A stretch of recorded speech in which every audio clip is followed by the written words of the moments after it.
কি হয়েছে রিমি? ওভাবে চিৎকার চেঁচামেচি করছিলি কেন? রিমি কিছু না বলে কাঁদতে কাঁদতে বাবাকে জড়িয়ে ধরল। রিমির হুট করে কান্না দেখে সবাই ঘাবড়ে গেল। কি হয়েছে মামুনি? তুই কাঁদছিস কেন? শাহিন তোকে কিছু বলেছে? তোমার ছেলে আমার সাথে খুব খারাপ ব্যবহার করেছে, আমার গায়ে হাত তুলেছে আর বিশ্রী ভাষায় গালিগালাজ করেছে। আবার যদি আমার মেয়েকে কাঁদিয়েছিস তাহলে মেরে তক্তা বানাবো। পাশ থেকে মা ও বাবার সাথে তাল মেলালো। রাগী গলায় বলল, আরও কয়েকটা মারো, তোমার ছেলে খুব বেড়ে গেছে। মার কথা শুনে আহত হলাম। এটা কি আমার নিজের মা? জানো বড় আম্মু, তোমার ছেলে আমাকে ডিভোর্স দিতে চায়, বলে আমি নাকি খারাপ মেয়ে, আমার সাথে সংসার করবে না।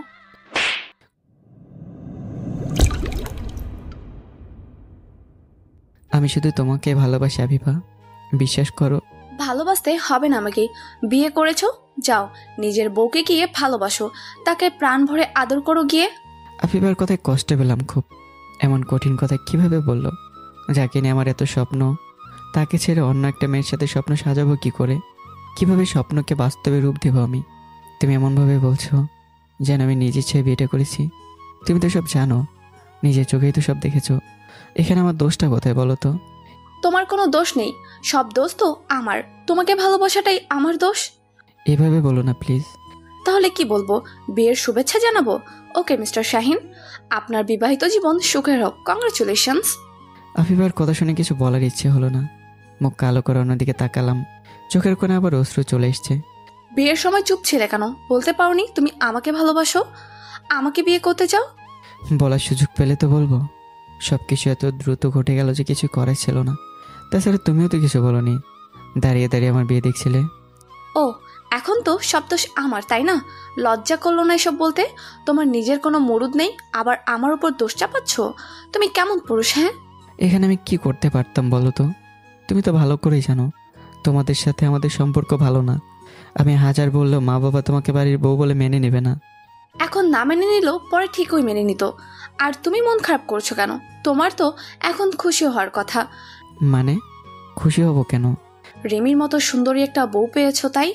সত্যি বলতে তোমার কপালটা খুব ভালো, লাকি কপাল যাকে বলে। তুমি এতদিন গাছেরও খেয়েছো, এখন তলারও খাবে, আবার গাছের গোড়া কেটে উপরে পানিও ঢালবে। এবার কিন্তু বাড়াবাড়ি হয়ে যাচ্ছে আফিফা। তুমি ভালো করেই জানো এই বিয়েতে আমার মত ছিল না। আর তাছাড়া আমি শুধু তোমাকে ভালোবাসি। ভালোবাসা আর থাকলো কই, সব তো অন্য কেউ দখল করে নেবে। আসলে সত্যি কথা হচ্ছে তুমি আমাকে ভালোবাসোনি। ভালোবাসলে অনেক আগে পরিবারকে আমাদের বিষয়টা জানাতে। কতবার বলেছি খালামণি আর খালুজানকে আমাদের কথা জানো, তারা না মানলে পালিয়ে যাব, একদিন ঠিকই তারা মেনে নিবে। কিন্তু তুমি সবসময় এড়িয়ে গেছো। তখন যদি আমার কথা শুনতে তাহলে এমন দিন আসতোই না। তাহলে এখন আমি কি করব? কি আর করবে, যাও বউয়ের সাথে গিয়ে বাসর করো। আবার শুরু করলে? ঝগড়া করার ইচ্ছে আছে নাকি? হ্যাঁ, আমি তো শুধু শুধু ঝগড়াই করি। কথাগুলো বলে আফিফা অন্যদিকে তাকালো। আমি আর কিছু বলার সাহস পেলাম না। তবে আফিফাকে আলতো করে জড়িয়ে ধরলাম। আফিফা এবারও বাধা দিল না। আমার বুকে বিড়াল ছানার মতো গুটি মেরে রইল। আমি তার মাথায় হাত বোলাতে লাগলাম। হঠাৎ ছাদের সিঁড়ি বেয়ে উপরে কার আসার শব্দ কানে এলো। আমি একটু হকচকে উঠলাম। নূপুরের রিমঝিম শব্দ কানে ভেসে আসছে। রাতের নিস্তবতা শব্দটাকে যেন আরও কয়েক গুণ বাড়িয়ে দিয়েছে। ছাদে আসার দরজার দিকে চোখ গেল। আমার চাচাতো বোন রিমি, যার সাথে কিছুক্ষণ আগে আমার বিয়ে হয়েছে। আমি একটু ঘাবড়ে গেলাম। ঘাম ঝরতে লাগলো শরীর থেকে। আফিফার আমাকে এত রাতে এখানে দেখে ও রিমি কোনো সিনক্রেট করলো না, কোনো ঝামেলা করলো না? বাবা যদি আমার আর আপিকে সম্পর্কের কথা জানতে পারে তাহলে কপালে টিকটিকি নাচবে, সোজা আমাকে বাড়ি থেকে বের করে দেবে। কিন্তু রিমি সেসবের কিছুই করলো না। আমাকে অবাক করে দিয়ে, আমার কলিজাটা এত রাতে এখানে কি করে? তেমন কিছু না, এমনি গল্প করছিলাম। ও মা, তাই নাকি? কই তোদের দেখে তো সেরকম মনে হচ্ছে না। কিরে আফিফা, তোরা দুজন গল্প করছিলি বুঝি?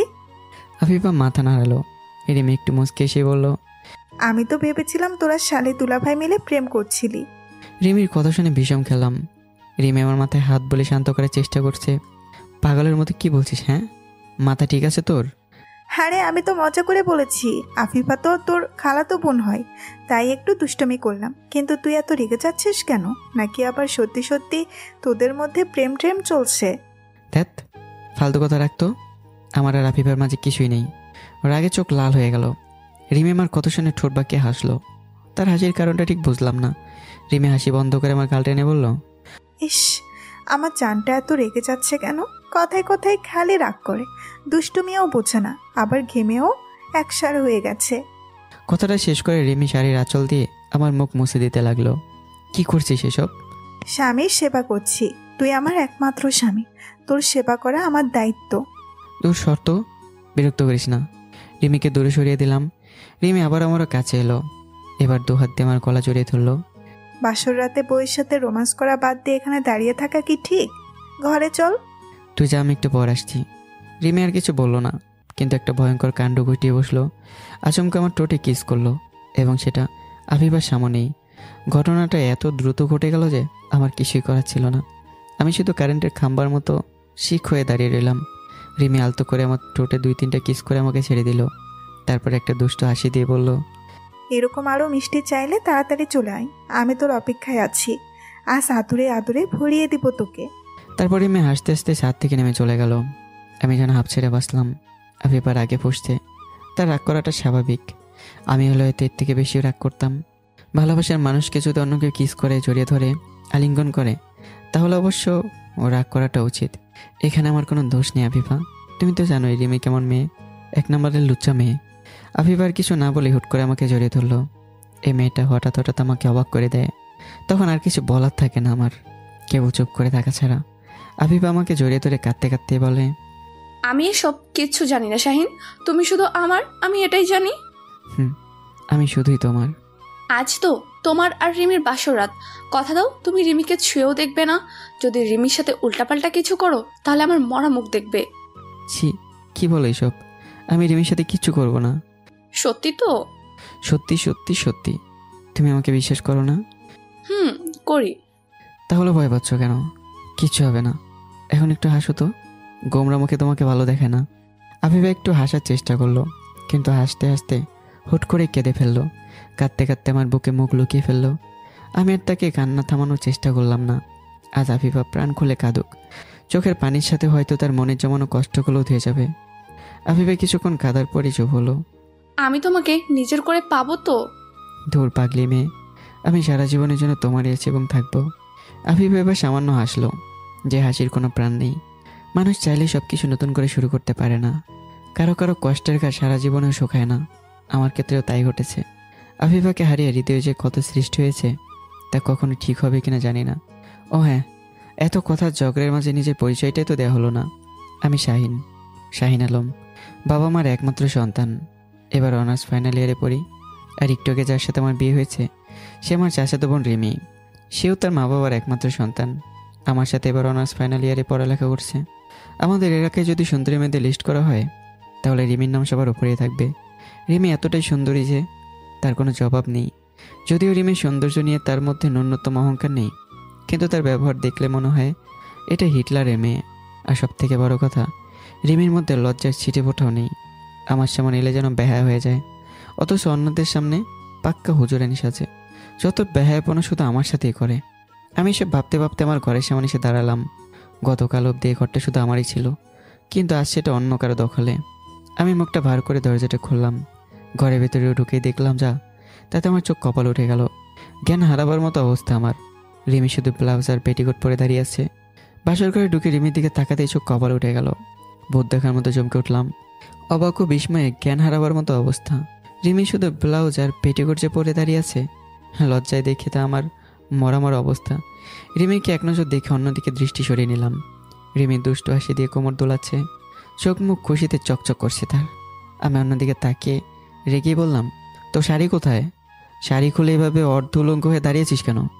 তোকে আমার সব কিছু দেখাচ্ছি, তাছাড়া একটু পর তো নিজেই আমার শাড়ি খুলবি, তাই আগে থেকেই সব খুলে রেখেছি যাতে তোর সময় নষ্ট না হয়। এখন বেশি কথা না বলে তাড়াতাড়ি শুরু কর তো।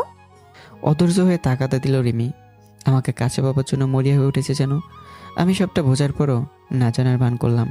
কি শুরু করব? আমাকে আদর কর। বাসরাতে মানুষ কি করে জানিস না? না জানলে আয়, আমি তোকে শিখিয়ে দিচ্ছি। লাগাবো কানে নিচে চর, চুপচাপ শাড়ি পর। কেন? আমাকে সুন্দর লাগছে না বুঝি? দেখ আমার নাভির নিচে কত সুন্দর একটা তিল আছে। রিমির কথা শুনে না চাইতে আমার দৃষ্টি তার পেটের দিকে চলে গেল। নাভির ঠিক ডান পাশে ছোট্ট একটা তিল। রিমির ফর্সা পেটে তিলটা যেন আরও স্পষ্টভাবে ফুটে উঠেছে, অনেকটা কুনজর কাটানোর জন্য টিকার মতো। ছোটবেলায় মা কপালে বড় করে টিপ দিত যাতে কারো নজর না লাগে, যদিও কুসংস্কার। ঠিক তেমনি রিমির মাতাল করা পেটের দিকে কারোর নজর যাতে না লাগে, সেই জন্যই হয়তো তিলটা সৃষ্টি হয়েছে। আমি খুব করে চাইছি রিমির তিলটার দিকে যাতে দৃষ্টি না যায়, কিন্তু বেহায়া চোখ দুটো তা মানছে না। নিরুপায় হয়ে রিমির পেটের দিকে পলক্ষীনভাবে তাকিয়ে রইলাম। এমন মনে হচ্ছে যেন এক অদৃশ্য শক্তি আমাকে রিমির কাছে টানছে। ঘোর কাটলো রিমির কথায়। পছন্দ হয়েছে তিলটা? আমি কিছু বললাম না। রিমি তার ঠোঁট জোড়া মৃদুভাবে কামড়ে বলল, আমার আরেকটা গোপন জায়গায় তিল আছে, দেখাবো? তোর মায়ের খাওয়ার ইচ্ছে আছে নাকি? শাড়ি পরতে বললাম না? নিজেকে সংবরণ করে রাগী গলায় শুধরালাম। রিমির কথাগুলো ধীরে ধীরে বাড়াবাড়ির পর্যায়ে চলে যাচ্ছে, কিন্তু আমার রাগ দেখে রিমি মনে হয় ভয় পাওয়ার বদলে মজা পেয়েছে। সে আমার কাছে এগিয়ে এলো, সরু আঙ্গুল দিয়ে আমার সারা মুখে আলতো করে শুয়ে বলল, ইস, আমার জামাইটার কত রাগ! দাঁড়া, তোর সমস্ত রাগ আজ ঠান্ডা করে দিব। এখন কেমন লাগছে? রাগ কমেছে? এসব কি করছিস তুই? ছাড় আমাকে। নিজেকে কেমন জানি দিশেহারা লাগছে। রিমির মাঝে হারিয়ে যাচ্ছি ক্ষণে ক্ষণে। পুরুষ মানুষকে আয়ত্তে রাখার কৌশল মেয়েরা ভালো করেই জানে।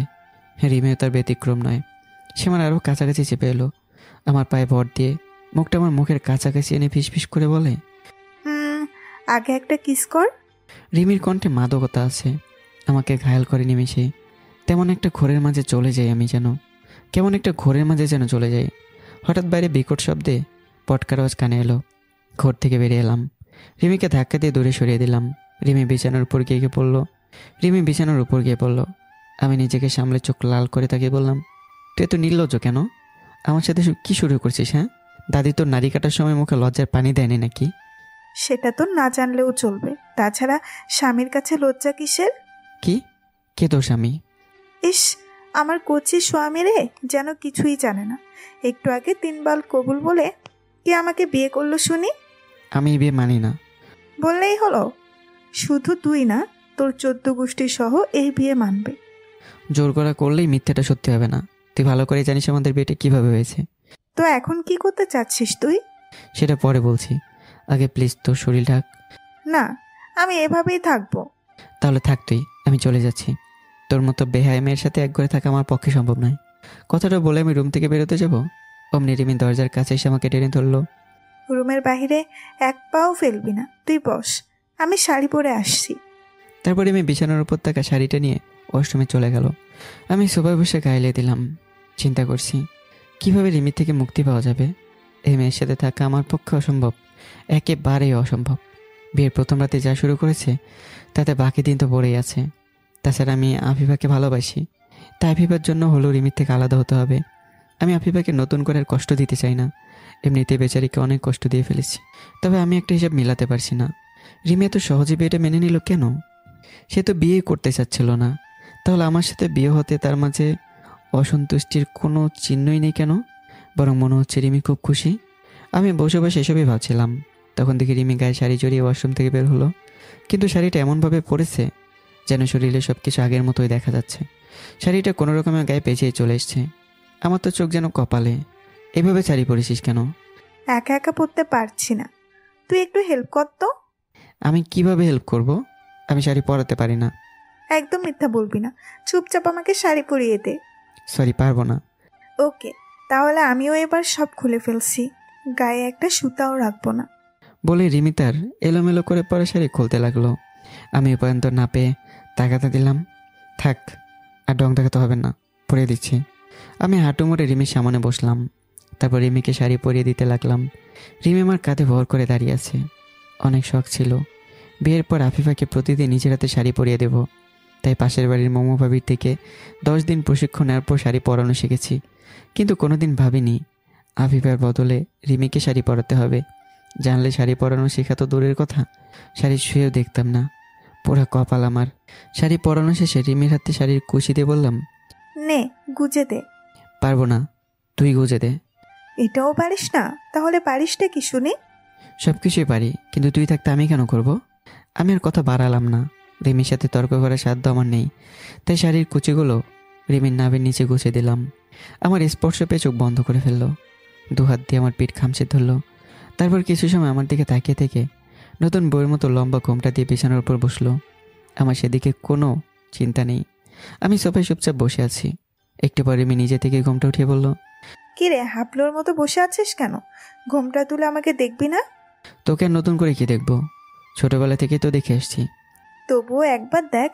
ঘরে আসার পর থেকে আমার দিকে ভালো করে একবারও তাকাসনি। মুড নেই, আমার ঘুম পাচ্ছে, ঘুমাবো। বাসর রাতে কেউ ঘুমায় নাকি? তাহলে কি করে? বর বউ রোমান্স করে। আয়, আমরাও একটু রোমান্স করি। লাথি খাওয়ার ইচ্ছা আছে নাকি? আর একবার এসব কথা বললে লাথি দিয়ে ঘর থেকে বের করে দেবো। যত সব আজে বাজে কথাবার্তা। আমার কথা শুনে রিমি ঝড়ের বেগে বিছানা থেকে নেমে এসে আমার সামনে দাঁড়ালো। চোখ দুটো সরু করে ঝাঁঝালো গলায় বলল, তোর এত সাহস, তুই আমাকে লাথি মারবি? লাথি খাওয়ার কাজ করলে তো মারবই। তাই নাকি? দাঁড়া, মজা দেখাচ্ছি। বলে রিমি আচমকা আমার কোলে বসে পড়ল। আমি তাল সামলাতে না পেরে সবাই চিত হয়ে শুয়ে পড়লাম। রিমি আমার বুকের উপর এসে পড়ল।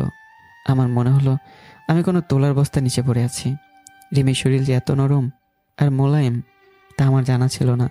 এদিকে রিমি আমার বুকের উপর শুয়ে ঠোঁটে, কপালে, নাকে, থুতনিতে, গলায় এক নাগাড়ি কিস করে যাচ্ছে। আমি রিমিকে কিছুতেই আটকাতে পারছি না। রিমি যেন হিংস্র বাঘিনী হয়ে গেছে। রিমির সুডল বুক আমার বুকের সাথে আষ্টে পিষ্টে লেপটে আছে। আমি কোনো মতে তাকে ছাড়ানোর চেষ্টা করছি। রিমি আমার সাথে নিজেকে আরো শক্ত করে চেপে ধরে বলল, আজ তোর মুক্তি নেই। আজ তোকে দেখাবো বাসর রাতে মানুষ কি কি করে। বলে রিমি আমার ঠোঁটে ঠোঁট ডুবিয়ে দিল। দুহাত দিয়ে মাথার চুল খামচে ধরল। এমন রোমান্টিক মুহূর্তেও আমার প্রচণ্ড রাগ উঠল। আমি কোনো মতে রিমিকে ছাড়িয়ে ঠাস করে একটা চর মারলাম। চরের আঘাতে রিমি তাল সামলাতে না পেরে সোফা থেকে ফ্লোরে পড়ে গেল। ফ্লোরে পড়ে যাওয়া রিমি মনে হয় ব্যথা পেয়েছে। ব্যথায় ওহ আহ করতে করতেই উঠে দাঁড়ায়। আমার দিকে ঘোরলাকে দৃষ্টিতে তাকিয়ে থাকে কিছু সময়। চেহারায় রাগের আবার স্পষ্ট। আমি ভয়ে চুপসে যাই। রিমি চোখ দুটো লাল করে রাগী গলায় বলে, তুই আমাকে মারলি? দাঁড়া, এক্ষুনি বড় আব্বুকে ডেকে বলছি। বাবার কথা শুনতেই আমার আত্মা কেঁপে উঠল। পৃথিবীতে একটা মানুষ যাকে আমি জমের মতো ভয় পাই। বাবার গলার স্বর শুনলেই যেন আমার কলিজার পানি শুকিয়ে যায়।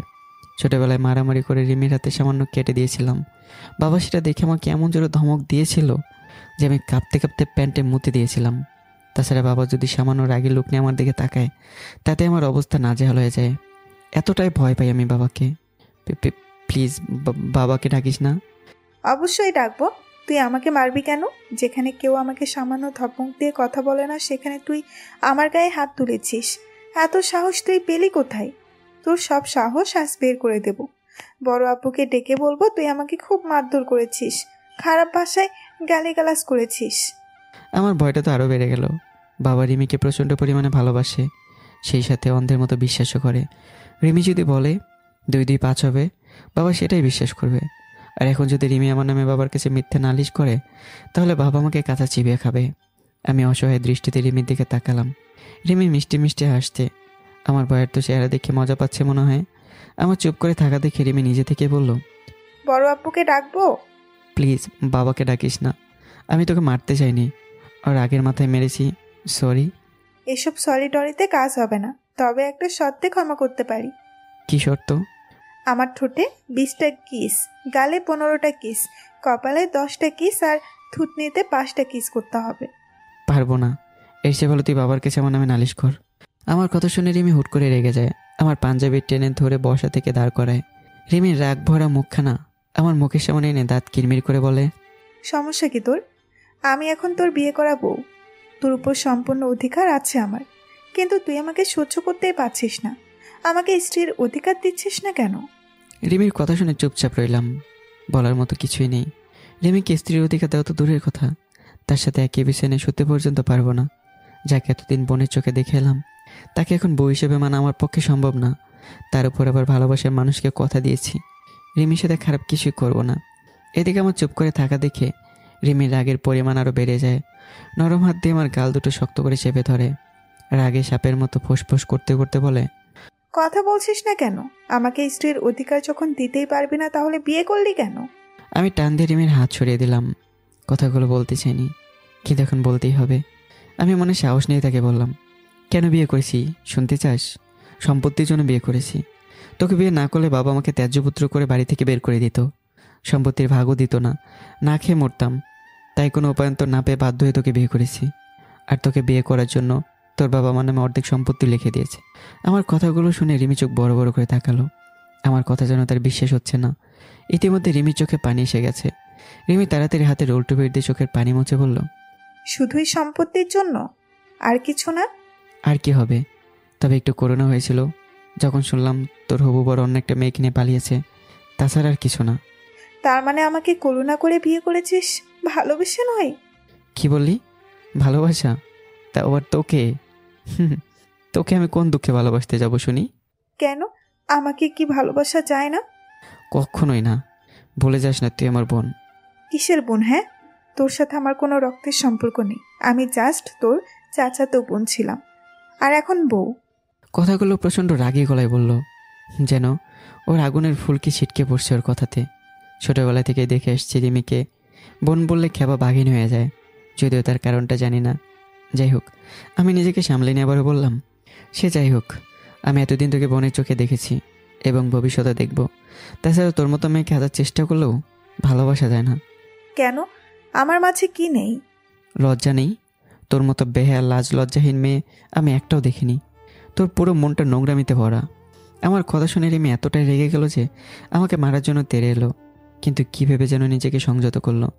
আমাকে মারতে সে মারল না, হাত দুটো মুষ্টিবদ্ধ করে উল্টো দিকে মুখ করে বসে রইল। আমি বসে বসে চিন্তা করছি কীভাবে রিমিকে আফিফার কথা বলবো এবং ডিভোর্স চাইবো। আমি এসবই ভাবছিলাম, হঠাৎ রিমি আমার পেটে গুঁতো মারে। আমি রিমির দিকে তাকাই। কি হয়েছে? দেখ, যা হবার তা হয়ে গেছে। তুই আমাকে করুণা করে বিয়ে করেছিস নাকি সম্পত্তির জন্য বিয়ে করেছিস তাতে আমার কিচ্ছু যায় আসে না। তুই শুধু আমাকে স্ত্রীর অধিকার দে এবং আমাকে মেনে নে। বেশ অধিকার খাটিয়ে জবাব দিল রিমি। আমি অবাক হলাম, এই যেন অন্য এক রিমিকে দেখছি।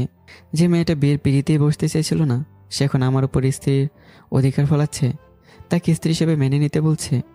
তাজ্জব বনে যাওয়ার মতো অবস্থা। হুট করে রিমির মাঝে এত পরিবর্তন এলো কীভাবে? মাথায় তো কিছুই ঢুকছে না। জিম মেরে বসে এসব ভাবছিলাম। রিমি আমার দিকে ঠক ঠক করে যে আছে। আমার কোনো উত্তর না পেয়ে জোরে হাতে চিমটি কাটলো। আমি আজ বলে চেঁচে উঠলাম, রাগে ঘর ঘর করে তাকালাম। রিমি অনুনয়ের স্বরে বলল, বউ হিসেবে মেনে নে না আমাকে। তোকে অনেক সুখে রাখবো, সারা জীবন লক্ষ্মী মেয়ের মতো তোর সংসার করব। কিউট দুইটা বেবি হবে, তোকে বাবা আর আমাকে মা বলে ডাকবে। প্লিজ মেনে নে। আমি এবার দ্বিতীয়বারের মতো অবাক হলাম রিমির কথা শুনে। আমার একটা প্রশ্নের উত্তর দিত। তুই তো বিয়ে করতেই চাইছিলে না, বিয়ে ভাঙার জন্য কত কি করলি, কিন্তু তোর হবু পর পালিয়ে গেল এবং সবাই জোর করে আমার সাথে তোর বিয়ে দিল। তবে একটা জিনিস মাথায় ঢুকছে না, এত কিছু ঘটার পরও তুই এত খুশি কেন? এই বিয়েটা এত সহজে মেনে নিলি কীভাবে? আমার কথা শুনে রিমি এবার চুপ হয়ে গেল। মনে হলো ঘাবড়ে গেছে। ওসব কথা বাদ দে, আমাকে স্ত্রী হিসেবে মেনে নিয়েছিস কিনা বল। পারবো না, তোকে মেনে নেওয়া আমার পক্ষে সম্ভব না। কেন? ভাবলাম যা হবার দেখা যাবে, আজ একটা বিহিত হয়েই যাক। আমি মনে সাহস সঞ্চয় করে বুক ফুলালাম, কারণ আমি আফিফাকে ভালোবাসি। ওকে ছাড়া বাঁচবো না। আফিফাকে বিয়ে করতে চাই। আমার কথা শুনে রিমির চোখ কপালে তুলে তাকালো। তেলে বেগুনে জ্বলে উঠলো। আমাকে কাঁচা চিবিয়ে খাবে এমন একটা ভাব ধরলো। আমি তো ভয় চুপসে গেলাম। ঘরের মধ্যে পুরো দমে এসি চলছে, তবুও ঘামছি। জানি না রিমি আমার কি হাল করবে। যে রাগে মেয়ে, তাছাড়া হাজার হলেও রিমি আমার বউ। আমি মানি বা না মানি, আর বউয়ের সামনে প্রেমিকার কথা বললে পৃথিবীর যে কোনো বউ রেগে আগুন হবেই। রিমিও তার ব্যতিক্রম নয়। কিন্তু অবাক করার বিষয়ে, রিমি যেভাবে হঠাৎ করে রেগে গেছিল, ঠিক সেভাবে আবার হঠাৎ করে শান্ত হয়ে গেল। আমি ভেবেছিলাম আমার কথা শুনে রিমি প্রচণ্ড রেগে যাবে, ছোটোখাটো একটা হট্টগোল বাঁধিয়ে ফেলবে। রিমির একমাত্র শত্রুকে ভালোবাসি আমি, এটা মেনে নেওয়া হয়তো তার পক্ষে সম্ভব হবে না। কিন্তু কিসের কি, রিমি আমাকে অবাক করে দিয়ে একদম স্বাভাবিকভাবে বসে আছে, চোখ পিট পিট করে আমাকে দেখছে। ভাবখানা এমন যেন আমার কথা রিমির কানে পৌঁছায়নি। ওকে চুপ থাকতে দেখে আমি একটু জোরেই বললাম, শুনতে পেয়েছিস আমার কথা? আমি আফিফাকে ভালোবাসি, ওর সাথে আমার 2 বছরের সম্পর্ক। রিমি আমার চোখের দিকে শান্ত চোখে তাকালো। তার মার্বেল সাইজের চোখ দুটো সরু করে বলল, বারবার বলা লাগবে না, আমি আগে থেকেই জানি। রিমির কথা শুনে আবারও আকাশ থেকে বললাম। নড়ে চড়ে বসলাম। এমন মনে হলো আমি সব ভুল শুনছি। রিমি আমার আর আফিফার ব্যাপারে সব জানে কিভাবে? কবে থেকে জানিস? তোদের রিলেশনের শুরু থেকেই তোরা একসাথে কোথায় কোথায় ঘুরেছিস, কখন কি করেছিস, কোন রেস্টুরেন্টে খেয়েছিস, কবে বিয়ে করবি, হানিমুনে কোথায় যাবি, বিয়ের পর কয়টা বেবি নিবি, আরও অনেক কিছু। ইনফ্যাক্ট একটু আগে সাথে তোরা কি কথা বলেছিস সেই সবও জানি। রিমির কথা শুনে কি বলবো আর ভেবে পেলাম না। রিমি যে আমার সম্পর্কে তলে তলে এত কিছু জানে তা আমার ধারণার বাইরেই ছিল। তুই যখন আগে থেকে আমার আর আফিফার ব্যাপারে সবটা জানিস, তাহলে আমার সাথে বিয়ে করতে রাজি কেন হলি? তুই অন্তত বিয়েটা ক্যান্সেল করতে পারতি। পাগল নাকি? বিয়ে ক্যান্সেল করার কোনো প্রশ্নই আসে না। কেন? এমনি আমার ইচ্ছা। তোর ইচ্ছে মানে কি? বিয়েটা কি তোর কাছে পুতুল খেলা মনে হয় নাকি? পুতুল খেলা মনে হবে কেন? বিয়ে হচ্ছে ভালোবাসার পবিত্র বন্ধন, যে বন্ধন স্বয়ং আল্লাহ চূড়া লাগিয়ে দেয়। এতই যখন জানিস তাহলে বিয়েতে রাজি হলে কেন? তুই ভালো করেই জানিস আমি হাজার চেষ্টা করলে এই বিয়ে নামক বন্ধন মানতে পারবো না। আমার বন্ধন আগে থেকে আল্লাহ আফিফার সাথে জুড়ে দিয়েছে। রিমি মুখ ঝাঁকিয়ে টিটকারি করলো। আমার কথার কোনো গুরুত্বই যেন নেই তার কাছে, বরং অন্যদিকে মুখ ঘুরে বিড়বিড় করে কি যেন বলতে লাগলো। কিছু বলছিস না কেন? বল, কেন আমাকে বিয়ে করেছিস? নাকি তোর অন্য কোনো মতলব আছে? কোনো মতলব নেই, আমি তোকে ভালোবাসি তাই বিয়ে করেছি। রিমির কথা শুনে অবকে চরম পর্যায়ে পৌঁছে গেলাম। মাথায় যেন আকাশ ভেঙে পড়ল। রিমি আমাকে ভালোবাসে? এটা কিভাবে সম্ভব? তোর মাথা ঠিক আছে? আমাকে ভালোবাসিস মানে কি? ভালোবাসি মানে ভালোবাসি, আর ভালোবাসি বলেই তোকে বিয়ে করেছি। কানে নিচে লাগাবো চর। ফাজলাম হচ্ছে আমার সাথে? মা, ফাজলামি করবো কেন? ছোটবেলা থেকে ইচ্ছা ছিল যার সাথে আমার বিয়ে হবে তাকে খুব ভালোবাসবো, আর আজ তোর সাথে আমার বিয়ে হয়েছে তাই তোকে ভালোবাসি। এটা ভালোবাসা নয়, ভালো লাগা। তাছাড়া তোর মতো মেয়ে কাউকে ভালোই বাসতে পারে না। কেন পারে না? আমার কি মন নেই নাকি কাউকে ভালোবাসতে মানা আছে? তা নেই, কিন্তু তোর মতো অসভ্য মেয়ের পক্ষে কাউকে ভালোবাসা অসম্ভব। তুই সারা জীবন বেহায়াপনা করেই যাবি, আর সবাইকে অর্ধলগ্ন শরীর আর শরীরের গোপন অঙ্গ দেখিয়ে বেড়াবি। মুখ সামলে কথা বল শাহিন। আজ পর্যন্ত কাউকে আমার শরীর দেখায়নি, শুধুমাত্র তোকে ছাড়া। সেটাই তো, আমাকে কেন শরীর দেখাবে? হ্যাঁ, আমি তোর কি হই?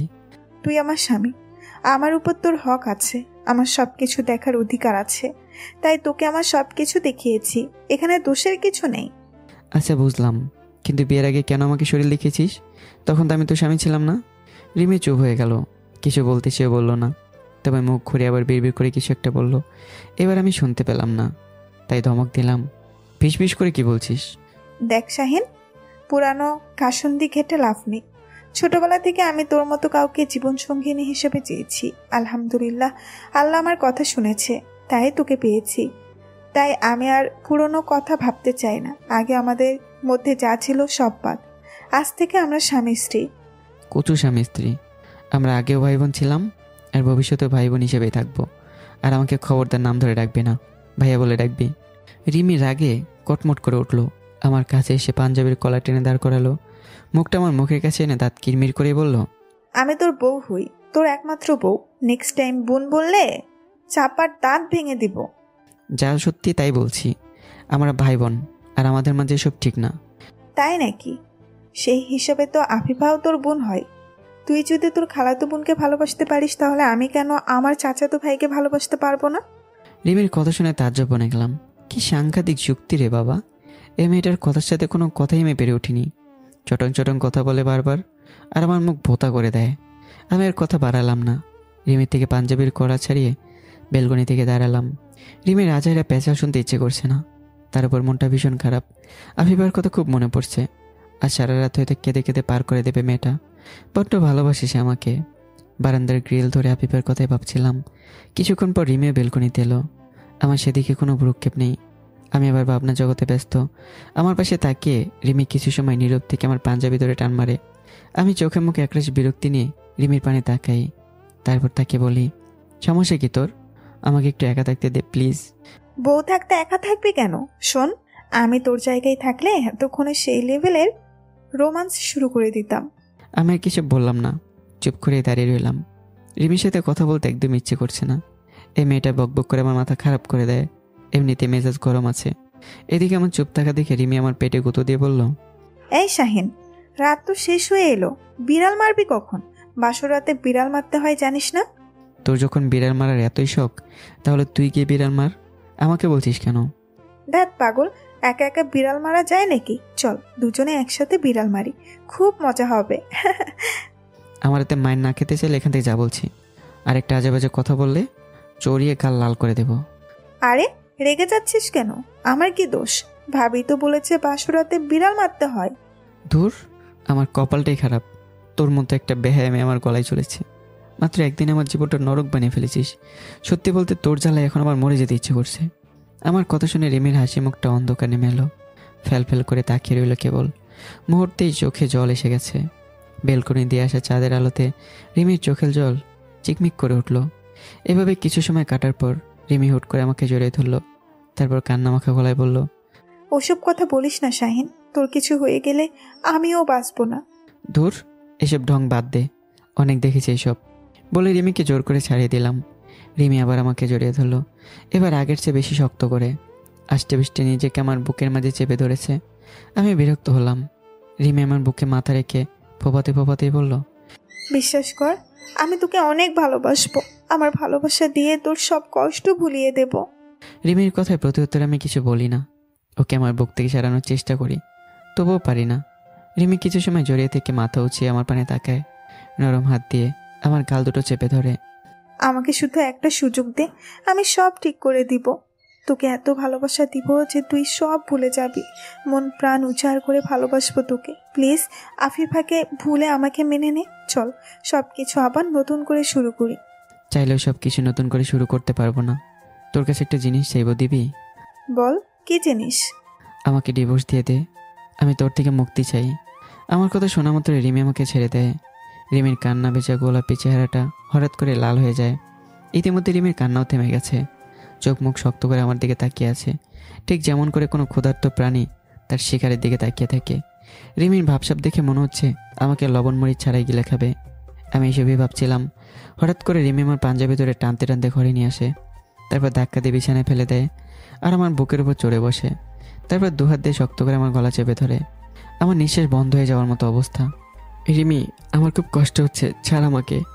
কষ্ট তো আমারও হচ্ছে, তার কি হবে? আমি আর কিছু বলতে পারি না। চোখ বন্ধ করে শ্বাস নেওয়ার চেষ্টা করি। রিমি আমার গলা ছেড়ে চুল টেনে ধরে, আমার মাথা টেনে তুলে রিমির মুখ বরাবর নিয়ে আসে। ফলে রিমির ঘন গরম নিঃশ্বাস আমার মুখে এসে পড়ে।